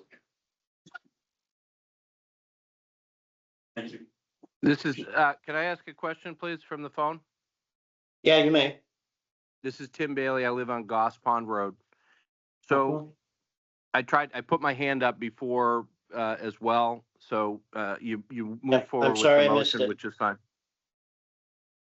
Sorry. So my question is go ahead. this. My question is this. I just listened to the whole meeting, and you spent 45 minutes talking about an apartment that's been in the process for 4 years, debating about how many handicap spots, the fire access, all this stuff. I don't understand how something that is so meaningful in the town, this is a huge thing. I don't understand why there isn't more debate and there isn't more sort of conversation around the town being really concerned about something and that this being done right. Can I Like- just, through the chair, Yeah. there's been months and months and months and months and months of conversation and discussion on this project. I think it's been almost like 2 years now. So there has been extensive time, and the developer, who proposed this, we've asked him to do things. He submitted plans. We've asked him to do other things. and he's done it and we're still reviewing it. We're entertaining comments that people made. We're having a third-party reviewer look at things, so I'm sorry, sir. We have done, this is not being glossed over. The other issue that you're talking about, the motion was to grant site plan approval, which is the final approval. We're not even there yet. We're in the public hearing stage of this. So it's a totally different stage. It's a totally different project. And again, this has been going on for years. This is not the first meeting we've had, and it's not going to be the last meeting. And you're welcome to come to them and you're welcome to comment. If I may, Mr. Chair, one thing that you're not aware of, the planning board was notified about the solar farm before they submitted the subdivision that went along with it. So there was, this has been maybe more than 2 years. It's probably been 3 years that the planning board's been aware of it. But we haven't had anything to act on. There's nothing that you'd be putting on the town websites. So the lack of information isn't because the planning board doesn't know what's being proposed. It's that we don't have all of the plans and we haven't had final approval from anybody. Final approval from sound or the pipes or the utilities under the floodplain. So there's still a lot of questions, but this has been years and we still have questions. And we're asking for more information. We're getting more information. So I'm really having a hard time understanding why you're even suggesting we're being glib and dismissive of this project. Yes. I I can't- the board, Point of information, I I can't just speak found out for- about it like 2 weeks ago, so I apologize that I'm not monitoring the town website every day for new meetings and such, but I guess what I'm reacting to is what sounds like we're just trusting, and I know Rick personally, so this is nothing about Rick, but this is going to impact the whole neighborhood. I just want to make sure that it's all being considered, and if we're just saying Rick is submitting a sound study saying, hey, here's my assessment that the sound is not going to be an issue. Does the town have an obligation to bring in an independent? And maybe that's what you're saying Stantec would do? Through the chair, can I respond? Yes, Yes, we please. are, that is what we're waiting on. We're waiting for the next version of the proposal to come to us, which will then go to our independent reviewing engineer, and they will get a report back from them. So we've already gotten one report back from an independent reviewing engineer. Now we're waiting based on the questions that were that came through that review and from concerns raised by the neighborhood. They've gone back to there's been some changes to the plans. It's gone back. We will get it back from the reviewing engineer. This is the way this process goes. What you heard for Centennial Court was the very end of the process when we were hashing out the final concerns after years of discussion, just like we're going to hash out these final concerns after years of discussion, but we're a way away from that yet, so. And just to Thank add, so I appreciate, you've been involved, but as the butters, it was maybe just 5 or 6 weeks ago that we received the certified letter for the hearing. Prior to that, we had heard maybe a solar farm was going back there. And it wasn't until we looked at, the plans and saw that there's a large battery storage going back there that, the whole time, like, yeah, solar panels, no big deal, but looking into. But we don't know what's going to be there until we get the plans either. Yeah. We know there was a solar Right. field, and that's, Right. nobody can know anything until the Right. plans get submitted. So If we have, anybody has some experience with solar farms. And just to, sort of address that, it's like as you know, and as you've heard, projects take a long time. And people get very frustrated because the projects take such a long time. And that's because we are a deliberative board. Yeah. And when people raise issues like you've raised, those are things that we look at, those are things we consider, and those are things that we need answers to. And, so these are things that are, all in process. We can't provide answers tonight because we don't have them, and we will get them. And then we'll have another meeting on that. And then, folks will have a chance to respond to that. It's just You know, as we said, East Street Estates has been going on for a long time. The town's been here for nearly 300 years. We don't need to rush. Yeah. If you wanted another 300 years, we should take our time and do it right. Yeah. So, I mean, your comments, as Tom said, quality of life issues are paramount to the sport. And, you know, so your concerns are going to be heard and they're going to be weighed and they're going to be considered. And, you know, but this is a long process and can be an excruciating process. And The next public hearing will be on September 8th, supposedly at 7:15. Sorry, I We'll have schedule a it hand up. anyway. Things, as you can see, get drawn out, but 7:15, right? Is that correct? So, and then we'll have a lot more information and we can discuss more. Hopefully we'll. Instead of, There's one more hand up, Mr. Chairman. Thank you. BB, go ahead. Yes, You have a Brittany question? Bessler, I'm on Green Lane. I just have a point of clarification because I think I've heard that there is an independent study and that there's not an independent study. So I just want to clarify that the independent study is being done by someone other than the developer and it's being Is this- done by. There's a study, a peer review that is happening that will be reviewed by our engineers. So, but a review is different than an actual study, correct? Who's Correct. performing this? Who's putting the equipment there that measures the sound? Do you have a name on that? Dantech? No, I'm there doing the peer review. I don't have the name of who submitted, or I'm sure I do somewhere, but So the we're not doing applicant the applicant provides reports to the board of various sorts. In this case, we're talking about structural and we're talking about acoustic sound. Those reports get reviewed by your peer review engineer. The town, as is typical across all towns and planning boards, do not typically engage in their own reporting that is generated on behalf of an applicant or against an applicant. Okay, I just want to clarify then that we can't call it an independent study. We can call it an independent review of applicant's study. Yes. Call it as an independent review. Okay. And what Just the wanna clarify. independent review does, the independent reviewer does is that they're usually very detailed reports and they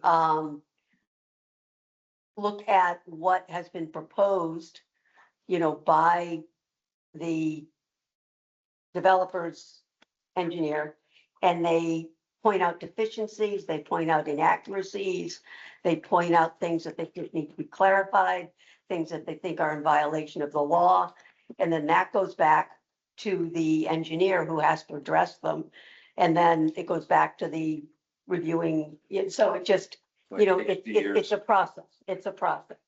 So it isn't just they look at it and say, yeah, that's good. They don't. They issue very detailed reports with very specific criticisms, you know, and, you know, they're very detailed reports. Sure, and they could also find that the study that was performed was deficient in some way and request more studies, right? Or more information or something of that Absolutely. sort. Happens all the Okay. time. Okay, thank you. RP, you've got your hand raised? I do, just a point of information. Has the fire study been conducted already for this proposed, or is that a future event? I know there's not to What do you harken mean by back to East fire Street. study? Well, I mean, to harken back to East Street, we're talking about 10-foot, you know, egresses, et cetera. But I don't know that anyone's talked about the fire study for putting 3 Yes. tons You of mean the lithium fire in a department floodplain. access? They waited. Ring road. Yes, they You mean the waited. fire And department access? is our fire department capable of putting out a lithium fire? Do they have the tools that they need to put out a fire? This isn't a house fire. This isn't a structure fire. This would be a lithium fire if there was a flood event that compromised those batteries. I know that the fire department has. So those are great questions Yes. that we can direct to the fire departments. Yeah. I would refrain from commenting on those questions because you have already continued this public hearing. Yes. Yeah. Yes. Okay, so the answer to my question is no, that question has not been posed yet, but Yes, you're gonna the- look into it. the other answer is yes, the fire department has already weighed in on the plans, just so that you know that. Okay, but if you if look they're, at if they're few- using the water from behind Yeah, my we're property to not put going out to do- lithium fires, it's Yeah, not gonna work. We can't It's not go to gonna new work. information right now. Thank you. We'll go into everything in the next public hearing. If you come to that, we can get into that again. But the public hearing's closed, so we're not really, Mr. Chair, I would encourage Yeah. anyone to, if they have any questions to the board, to let us know in writing before the next meeting, so we'll be able to address it and have your answer at the public meeting. So let's move on to 100 Pleasant Street, please. I mean, personally, I would like if we could just at the next meeting, go through each of the concerns in our letter. When we have someone to ask, yes. yeah, well, that's, Those are addressed. yeah. Should I send an email for that, to request that formally, or, Yeah. Yeah, absolutely, yeah? absolutely. All right. Geez, where are we? You gotta suspend and then open. I think we already, Yeah, we closed it. We closed it. And DPW then we closed. continued it. No, the one, No, the it's South closed. Street was closed. Thank Yeah. you. Yeah, we closed it and then. Yeah. Everything, I thought you suspended it. no. it So we wasn't need to sus- suspend suspended the till regular next. meeting now and go on. Suspend the regular meeting and open the public hearing for 100 Pleasant Street. DPW. Who do we have on? Dennis? Still there? One of the questions were, the DPW was, Yeah, good Dennis, evening you to the with us? board. Thank for the committee. The, Who, engineer. that was the only. okay, and, right. Vertex is the OPM. Can you turn him up? So I believe Weston and Sampson is presenting. Yes, thank you, Dennis, and good evening to the board. My name is Jesse. I'm an engineer with Weston and Sampson, representing the DPW tonight for the DPW renovation and expansion project at their headquarters at 100 Pleasant Street. This is an application for site plan approval that was continued from July 14th when we last met. So I would like to take a moment to share my screen tonight for a quick presentation. I am accompanied tonight by Dennis Westgate, the DPW director, by JP, who also works for Weston and Sampson. He's the lead design architect and director of design at Weston and Sampson. And I'm the civil engineer for the project. And we're accompanied by the OPM as well. Steve Kirby's on the call. So if everyone can see my screen, I will jump forward and just provide a recap from the last meeting for a few minutes before turning it back over to the board for questions. So as a quick recap from the July 14th meeting, the board provided a couple pieces of feedback for us. Firstly, they requested that Weston and Sampson submit a formal waiver request letter for the 3 waivers that we mentioned that we were requesting on behalf of the project. Those waivers were covered in the peer review letter that DGT went back and forth on with us, and we have now formalized them in a separate waiver request letter that we submitted 2 weeks ago for the board's review. And I can cover those 3 waivers in a bit more detail on the next slide. Secondly, during the last meeting, there was a board request to confirm parking needs for the project. Just as a quick recap, there are no parking requirements specified in the municipal government facilities zoning district, which this site occupies. So because there were no prescribed requirements for parking, we worked with the DPW team and their programming needs to determine the number of spaces that would be appropriate. For edification, there are 9 parking spaces that currently exist on the site, but the proposed project will be providing 19 total spaces. The DPW has confirmed that they need a maximum of 15 staff parking spaces and 4 visitor spaces. Now, the site plans. Interrupt for a minute before we Certainly. forget. How many spaces do you have currently and how many are you proposing in total? New. The existing site has 9 parking spaces and the proposed project will have 19 total parking spaces. All right, so it doesn't matter what the zone is, if you're adding 10 or more parking spaces, you're triggering a site plan regardless of the zone. Right. So for, if I may, through the chair, Yeah, Tom, for clarification, we're not adding more employees and we're not adding more vehicles that park. We're just adding more spaces that identify them. Right now, my staff parks all over the place. They don't pack it, they don't park Sir, it necessarily. my site plan review has nothing to do with employees. It has to do with parking spaces. If you're adding Fine, 10 or I'll- more parking spaces, it requires a site plan approval. Well, I can For that. wipe those parking spaces out and we can just let them keep parking the way they're parking. Put in 9. I'm fine with Dennis- 9. Dennis, just as I can't quite hear you. Can you like go closer to a speaker or turn up your, I don't know. Can hear other Right. people. I can't hear you. Using my outdoor voice too. Oh, that's better. Thank you. Okay. Yeah, we currently have more people parking there than we have parking spaces, but at the DPW, it's not like going to Walmart. People kind of park wherever they want to park. So we could put them in order and make it look more professional, or we could leave it at 9 and they'll park wherever they're gonna park. Well, the thing is, for us, they're gonna be a certain size. They're gonna be a certain depth and certain width that you Yep. have to adhere to just because they're a parking space. So they're gonna be shown on the plan as a certain size, dimensions. Let me ask, if I can through the chair, ask my designer a question real quick. Does going from 9 to 15 create an issue with the way we've sized our spaces? I don't believe it does. It does not. It's The more than plans 10 current, site plan. Period, doesn't Can matter. can I ask a quick question? Isn't this a site plan hearing? yes. I mean, isn't that, so the fact that 10 spaces triggers a site plan is irrelevant because we're doing a site plan hearing, so you can add 10 spaces in the site plan. So I'm Well, not what I sure meant, why Margaret, we're, was that's enough to trigger it by itself. It is part of this, whatever site Yeah, plan you put so- in, it becomes right, part but of it. that's what we're doing. So we don't have to have a long discussion of 9 versus 10 because we're doing a site plan. So it's 10 new We have spaces. to discuss parking spaces, whether they're the I right size, know whether we, they have I enough know we do, handicap. Tom, I know we do.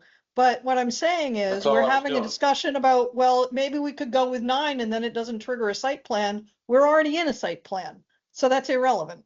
That's what So I'm saying. basically what you're saying, Tom, is that it's not, and I'm not on the right page, but No, it has to be, Margaret's right. The site plan was triggered by the space of 2,000, adding Yeah. 2,000 square feet. Yeah. So you don't have to also apply for a site plan just because of the parking. It's all included in, but if it was just the parking, that would by itself trigger it. Yeah, but so that's kind I of agree. irrelevant right now. right. Right. They have the parking spaces. So what is missing from that? I don't think anything's missing. Oh, okay, I thought you said there was. Right. Just that, is there, when you're going from 9 to whatever, 19, do we have AAB requirements? Does it require a handicap spot? Do we have a handicap spot? Shown on the plan. Handicap spot?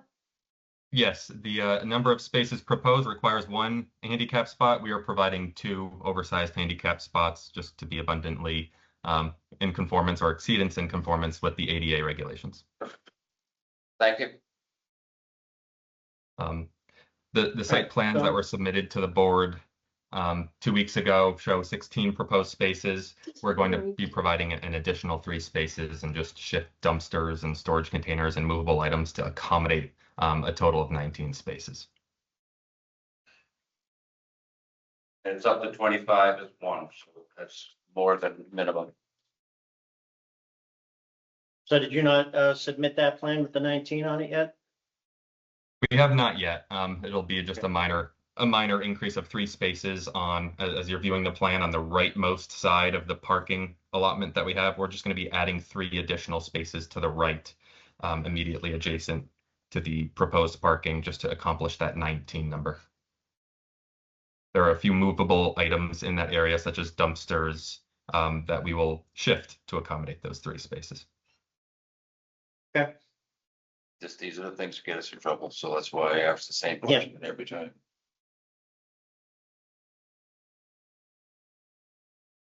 So if the board is ready, I can move on to the three Yeah. waiver requests that Go the ahead. applicant is requesting tonight.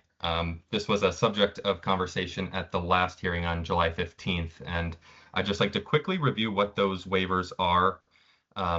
And then I would refer back to the submitted waiver letter that Weston and Sampson prepared.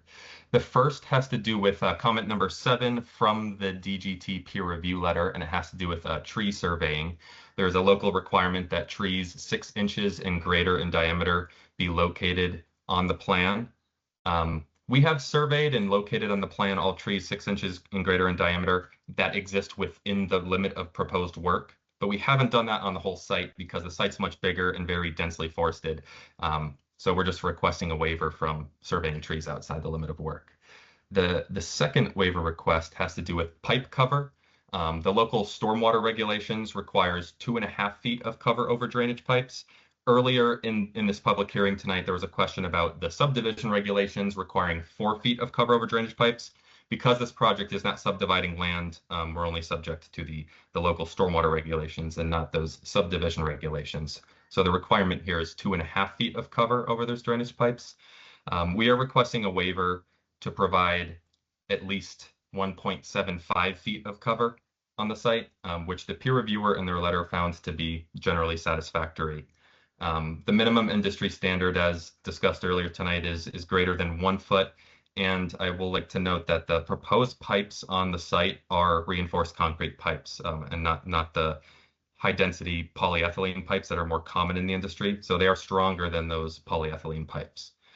So that summarizes our second waiver request, and I'll just quickly move on to the third one. This has to do with Chair, where are these pipes? Under what? Under the roadway, driveway? the drainage network on the project is under the most of the developed portion of the proposed site. So there are a number of catch basins that lead to a drainage pipe network that all feed to an underground chamber system on the southwestern part of the site. So there's a number of drainage pipes throughout the site. But they don't go onto Pleasant Street. They do not go into the right of way. Do they go under anywhere where the DPW trucks should be going over? Yes, certainly. Said yes. So the largest trucks in town are gonna be going over this and you wanna reduce the depth?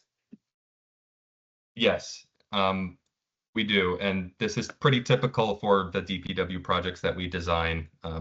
We typically design with high density polyethylene pipes. For this project, we've elected to go with the upgrade to RCP pipes, and we're providing a minimum of 21 inches of cover, 1.75 feet of cover over those pipes in all locations. Have you used this in any other DPW facilities? Yeah, absolutely. And plenty of our other DPW facilities, we propose primarily high density polyethylene pipes, and there are instances where the cover is less than 2 feet. Do you think we should change our bylaws to say that if you use what you're using, we can reduce it to the depth that you want to reduce it to? Like everybody should be able to do it if they do it the way you're doing it? From my experience, there are plenty of towns that don't weigh in on this requirement, and by being silent, the regulations are just assuming that the engineers stamping the plans and using their license to stamp the plans are certifying that the design is infrastructure that can withhold loading, right? For the municipalities that we work in that do have a requirement of this nature, typically it's somewhere between 2 and 3 feet and is open to the idea of waivers being submitted for specific needs for specific projects. But you're requesting a waiver for it, so we are approving it, if that's the case.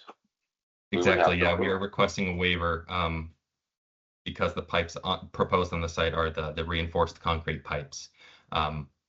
And if it would help the board, I could just recap some of the justification in our waiver letter, which goes into more detail about AASHTO standards and directly quotes portions of the AASHTO standards as it relates to this item. Well, you're still not addressing why a planning board has to waive for you and not change the bylaws so that everybody can do it. You're saying that you're special. We want a waiver for you, right? Because of some reason why it's in the best interest of the town to do this for you. Right. Whatever So the reasons are. Well, Yeah, I mean, certainly. just as, through, through the chair, Yeah. you know, again, I think it's something the board always can consider, is revising its bylaws, to accommodate new technologies like we discussed earlier. In this case, I think, you know, but you can always, until we do that, it's always appropriate to request a waiver. And that's what they're doing here. You know, I think in their letter, you know, one of the things that they noted is the benefit of the town, to the town, is it reduces the, you know, overall cost of, if I'm correct, I'm doing this from memory, of the project, because it would cost a lot more and cause a lot more disruption, you know, to the surrounding area if you had to, you know, put in a bigger system of attachment. Again, it's getting late, so my brain isn't working. But yeah, I mean, that was my impression, that there was a benefit of the town for granting I'd this like- waiver. Yeah, and I'd add to that, if I may, that our reviewing engineer didn't have a problem with this. So I think there's two questions. One question is, do we grant a waiver in this case? And that's all we can, you know, that's what we can do here. And the second question that we can't finish talking about tonight, because it's already after 9 and we have another public hearing still, is whether or not we go back and look at this, review this bylaw and or review these requirements, A, in the stormwater regs, and B, certainly in the subdivision regs where it's 4 feet. So I think right now, though, it's really just about this waiver, not about what we change in the future. And yes, for the chair, and Margaret, and if there's any problem with this pipe, guess who has to fix it? The applicant. The DPW has any, if there's any problems with this pipe being breaking, guess who goes in and fixes it? So they have a vested interest in So making sure it doesn't This break. is the unique applicant. All right, next waiver request. Stormwater. Moving on. Yes. So the next waiver request is the final one, and this pertains to a stormwater comment. The town requires that the 100-year runoff volume generated by the 100-year storm is reduced from pre to post development conditions. And our project proposes an increase in runoff volume to the Pleasant Street drainage network in post-development conditions relative to what currently would be discharged in pre-development conditions in the event of a 100-year storm. The reason why we're requesting a waiver, and we feel that it's justified here, is because the Pleasant Street drainage network that the site discharges to eventually outlets into an 18-acre wetland system directly across Pleasant Street from the site to the north. And there would be no flood impacts expected with the increased amount of volume being directed to this large 18-acre wetland system. We estimate a result in a 1/4 of 1 inch in static rise of water across that 18-acre wetland system in the event of a 100-year storm in proposed conditions with the increased flows going to that wetland system. So in general, the requirement here for the reduced volume of runoff for the 100-year storm is to mitigate flood issues and to mitigate flood impacts to the town. And because there is this very convenient 18-acre wetland system on the doorstep of the DPW facility, we feel it's in the best interest of the town to grant the waiver request. If we had to conform with this requirement, there would be a significant expansion of stormwater infrastructure required on the site when we don't feel it's necessary due to the convenience of that large wetland system.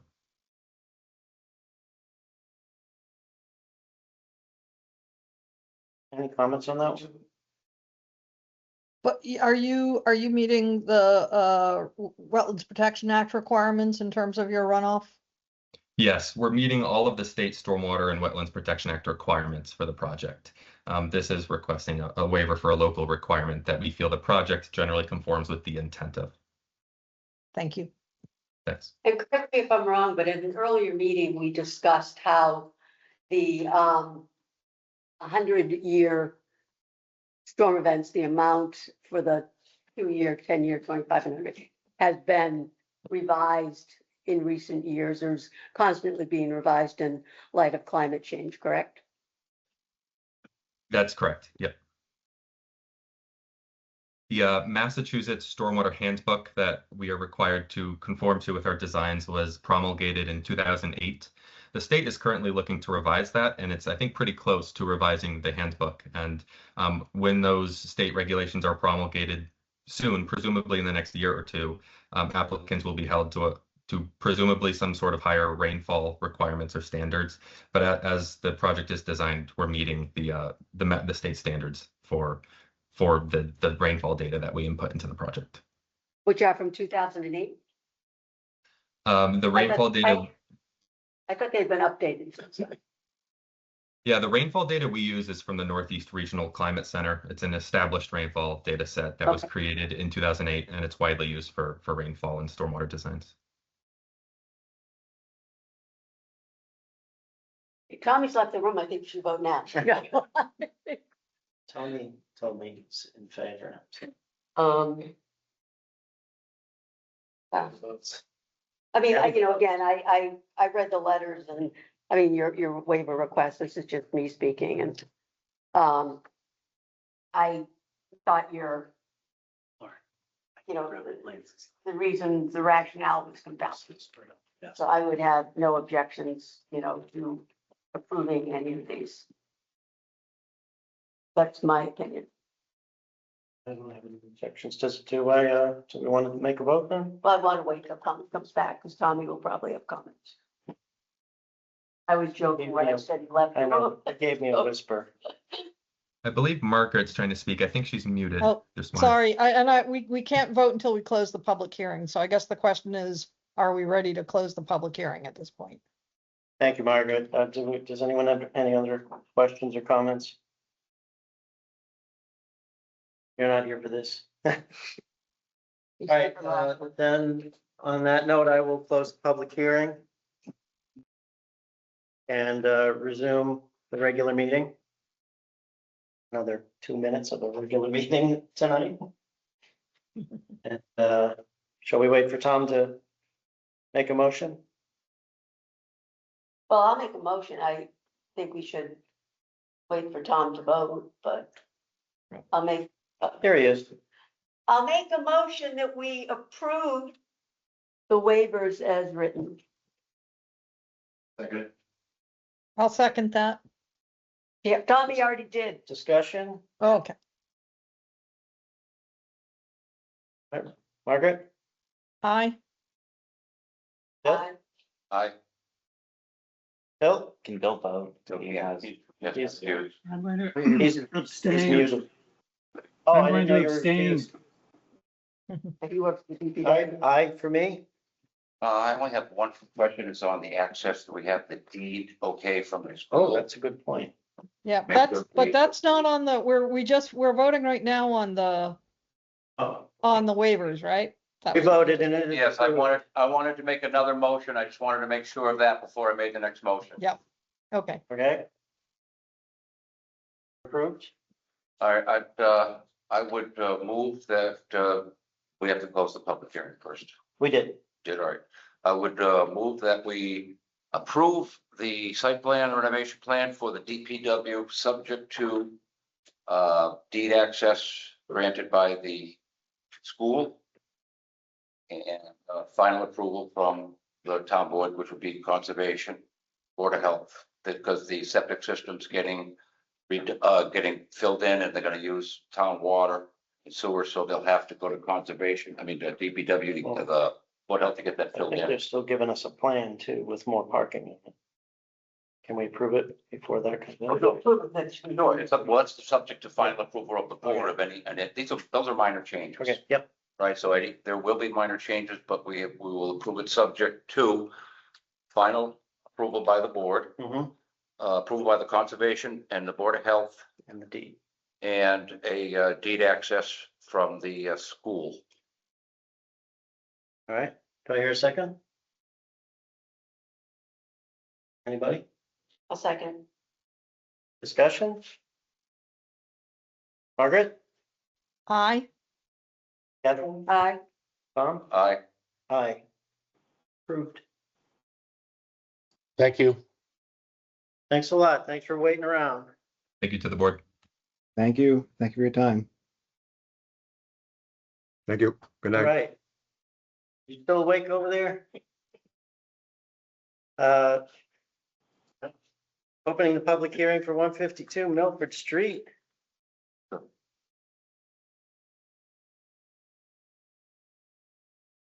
Good evening, Mark Allen, Allen Engineering, here on behalf of New England South Freeway. Draga, for the owners of New England South Freeway. We had our intake about 3 weeks ago, where we briefly explained the project. It's at the property formerly known as Colonial Chem Drive at 152 Milford Street, between 40. We did notify all the butters. There were only 6 in hand. I had 1 return receipt. We get any more, we'll bring them back to you. The property is currently under renovation. Anthony and his brother and dad have bought the property and have been undergoing interior renovations to the existing building here shown in orange. Property is about 0.86 acres, just under an acre of land. And is on the north side of Route 140. It has parking in the front, parking in the rear. It was previously, before Colonial Chem Drive, a residential structure to the south, and then a big addition was put on and as part of Colonial Chem Drive. What the project is proposing to do is to eliminate 4,000 square feet of the previous building and construct 7,200 square foot addition, roughly in the same place, but a little bit more squared up. So the delta is about 3,500 square feet, which is what triggers the site plan review tonight. Parking is a different story. There were no really striped spaces for Colonial Chem Drive. Based on the use today, 5 spaces are required, one of which is ADA compliant. We've shown that here on the plan. It will have a switchback ramp associated to get anybody in a wheelchair up into the front doors of the building. The addition is going to be for what New England Soundproofing does, and that is the light manufacturing of the equipment to soundproof rooms. And I'll let Anthony kind of maybe give a little bit more of an explanation on what they do. But they basically are a small company. They have 2 service vans that go out and install soundproofing. If the room needs soundproofing, it can put materials on the walls to dampen sound. Do you do solar arrays? Yeah, no solar arrays. They have an inverter, no like inverter. That's a growth industry. You should think of it.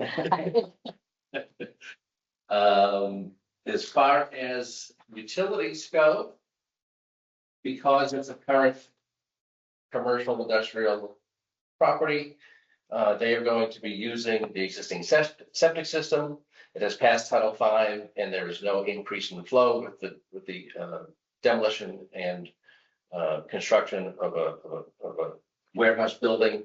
They were going to put a new power source in from the existing telephone pole. They're going to have separate underground utilities for that. They're going to have the existing well is going to service the same property, and they are going to have a new roof drainage system that will collect the rainwater from the roof and put it underground so as to mitigate stormwater runoff. There are no wetlands within 100 feet. There are no wetland resources, so we won't be filing with Conservation Commission. It's a simple removal of 4,000 square foot building and install a 7,500 square foot building in the back. It is on a state highway. Something to be noted that no change in physical curb cut access is going to happen with the project, so as to not need any Mass DOT curb cut modification or alteration or increase. So that curb cut that's there today is not going to change. The only thing that's going to change is in the back of the project. So as to minimize the amount of permitting that needs to be done. It is under an acre of land, so we won't be the federal NIPD's permit, and we won't trigger the local stormwater permit as well, because it's under 10,000 feet of alteration.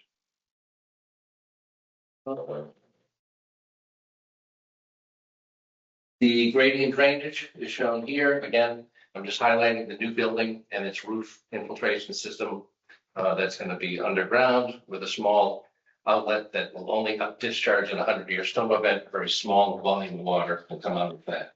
But the pre and the post calculations have been shown to be less post-construction than pre-construction based on that mitigation of the stormwater. A detailed drainage analysis has been provided in the package. I believe Stantec has been contacted. I believe they sent the planning board a quote, of which our client is prepared to pay for. But I can kind of let the board speak to that when the time comes. As far as erosion control goes, with a minimum amount of disturbance, we will have some sediment and erosion control around the limit of construction for the neighbors, both on the east and the west. And we will be putting in silt sack on the existing catch basin, so as if any sediment laden runoff goes into the street, we can remove it via. Hold on a second, if I may, that's pretty flat, right? It's not gonna be too much. Yeah. Yep, we don't anticipate much. And landscaping and lighting, it's gonna be kept to a minimum. Again, the front facade is not gonna change. If you were to drive by today and drive by after the building, you won't really recognize much except for some striping of spaces. So they're gonna have 8 different small building mounted light fixtures at entrances. There's gonna be 2 overhead doors, a loading dock, and a couple of man doors that'll just have a building mounted light affixed to it. How much taller is that back building from the front building? It can't be any taller than 25 feet per zoning. And that's a 1-story ranch with a roof. I'm gonna guess it's probably 17 to 20 feet tall, so maybe 5 feet above the peak. Correct. Yep. The center of the roof is this way. It's gonna be peak that way, 25 feet at the highest. Thank you. Beat to the architect. Well, I don't have the architectural. So in a nutshell, it's a change of use. As far as the commercial industrial zone goes, and it triggers the site plan approval for the delta of about 3,500 square feet of building. You still got the setbacks? So We do. That's true. So at the initial intake meeting, the question arose about, should the building inspector be cautious or ask the zoning board of appeals? Because the lot is undersized for zoning. He did come back with an email or a letter that said, based on the fact that this new building meets all the setbacks, it doesn't need any future zoning relief. Well, from a planning board perspective, that's a zoning issue. Correct. If the zoning board says that you could change the use and they sign it off, by default, they've said, you don't need a new non-conforming this. Correct. And the state put in a thing that says less conforming or more non-conforming. Correct. But that's for the zoning board. Correct. That's not for us. Yep. You know, And prior to coming to this, where they've already gone to the zoning board. and that's their job. Correct. Once they say that that is okay from a zoning perspective, Yeah. we're looking at it from a site plan perspective. Parking, access. Right. Fire department can get in there. Yep. Right? You have all your utilities, you're gonna use the same utilities you had existing. Yep. Your biggest problem is gonna be the building inspector, Right. building it. Most of your is gonna be the building of the new building and not pretty much for access and your Correct. utilities from us. Exactly. That said, you did vote to issue peer review, so with the contract just being sort of finalized tonight, we would expect an extension to the next hearing to receive those comments back and sort of address them at the next meeting. And so the only changes basically are the new addition, you're adding your parking space, you're striping the parking spaces. You're putting on a roof system so to collect the storm water. And that's About it. about it. Is there access to that back parking lot? Looks like the stairways. Is that wide enough for a vehicle? Yeah, so that's 10 feet wide in between the two buildings. And that's a building code issue. You have to be at least 10 feet from another building for a certain fire. But is there space for a vehicle to go back there? I just wonder why you have a whole parking lot if you can't access it. In between the two. Yeah, can you get, I just see a stairway in the middle of Yeah, it. there's a stair there to a door. And there'll be a bathroom just. It looks like it's in the way of a vehicle getting through. Yeah, so the intention for vehicles is to pull in with, sort of not a skid steer, but a lull to take the material off of the truck. And they can, drive around the interior and then come out. So it's more or less this. Through the building. Yeah, this is maybe, it's gonna be more pedestrian, not vehicular. Yeah. And it's not a large facility. You're not talking about 50 people coming in and out every day. No, in fact, when we went to the zoning board, believe it or not, the zone doesn't allow for the sales of materials, so we had to get a sales permit. So when they manufacture the client's soundproofing system, somebody can actually drive in, park there and pick up their materials and drive off. I mean, this seems pretty, I know we have to, wait till the next meeting, but this seems pretty basic. Yeah, So, and without any environmental resources, it even makes it that more clean. yeah, I have no questions on this at all. How many employees do you have? 50. And it's only gonna be half of that in there at the time, but they'll have her on-site installed, so. Okay. And you have 2 vans according to the, 2 vans. So, yes, 6 installers. It's a good sized operation. I wish you well. Yeah, we have very good support at the zoning where they said, yeah, absolutely. Yeah. They found it odd that they couldn't sell it either. So they got into the special permit. Yeah, once the zoning board makes their decision, it's just like our decision. You don't want another board overruling them on something that's their responsibility. Mhm. And if they say, according to zoning, you're all set. And what's the planning do? Zoning, access, utilities, pretty much what we do. Yep. So they took care of that, and access doesn't change, utilities doesn't change. Your building's changing, but that goes to building code. And as far as anything else that comes up, that'll be, deal with it then. Okay. Can't imagine it'd be too much. Straightforward.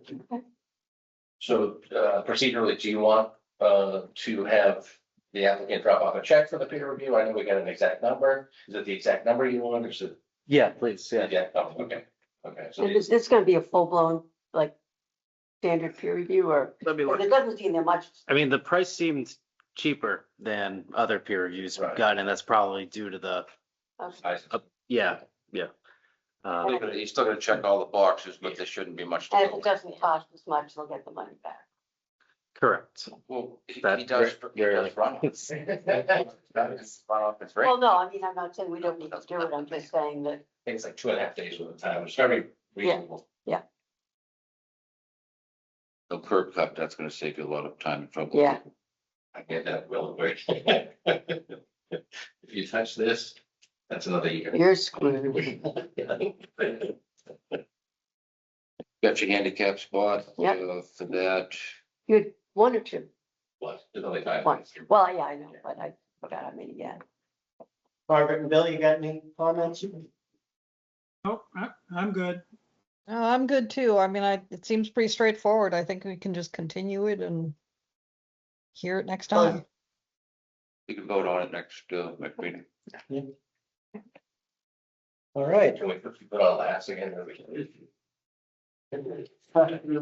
Unfortunately, yes. So, what's going on? Just to be, I do this all the time. I don't like the colors on that at all. You don't? There's no I blue love there. this I don't see any orange or blue. It's just- Orange or blue? I can't see that well, so I. Well, they stand out. It's They- fine. I like the colors. I like, People can't see stuff. I have color deficiency, so contrast is everything. wow. Understood. So you're outvoted If you again, put- Tom. We like the contrast. Green up there, I'll be like, what's that pink area? Pink or orange works for me. So when is the next hearing? September 8th is the, September 8th. All right, so we will continue until I move we- September 8th. That'll- Well, I think we have to vote, so I move to, we continue to September 8th at, what, 7:25 or something? Yeah, seconded. No discussion?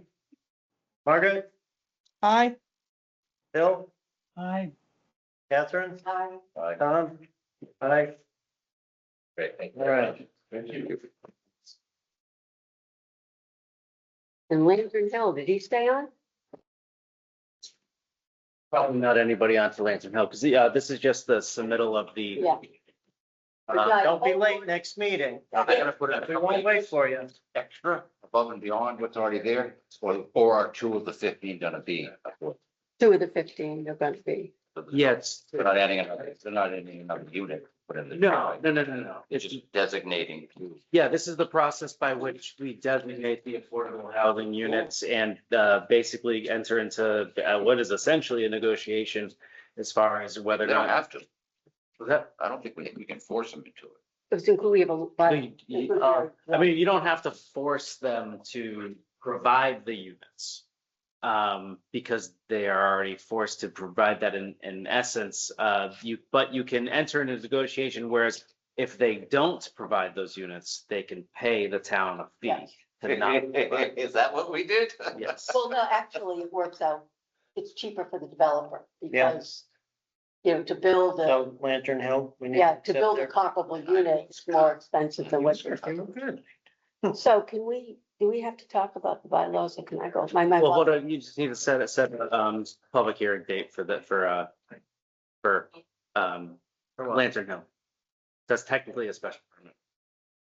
Special Oh, permit there. for what, the inclusionary zone? Yeah. Oh, we have to have a public hearing on it? Yep. And 4 votes. Yep. Put it on the 8th. Up to you. Should we give more It's on the time to get the 7:25. review back? Maybe we go with the second meeting for that. Yeah, is there an urgency to it? And they're only 2 weeks apart then. Why don't we wait till the second meeting in September? They're gonna have enough to do for, they put in the 2 units. They don't need Yeah, they know it's okay. and they all said it's gonna be the same. They're not changing the Mhm. design. I heard through the grapevine that they're requesting through Board of Health a change in septic, a reduction as a special permit. Correct, yeah. So. I don't know that the might hold details, them up but. too. Yeah. So your second meeting in September will be the 22nd. All right, Mhm. all right, let's do the 22nd at 7:05. Are we done? Has the meeting, Do we- has the meeting Yeah, ended? have we both? Margaret, do we need to vote on Left to scheduling like the a public hearing? dozen. We're allowed 16 or No. some fool. Yeah. I thought we just did. Okay, But they're 11. all right, Yeah. meeting They're huge. I've never- adjourned. That's very lucky. Good Nine night. thirty-four.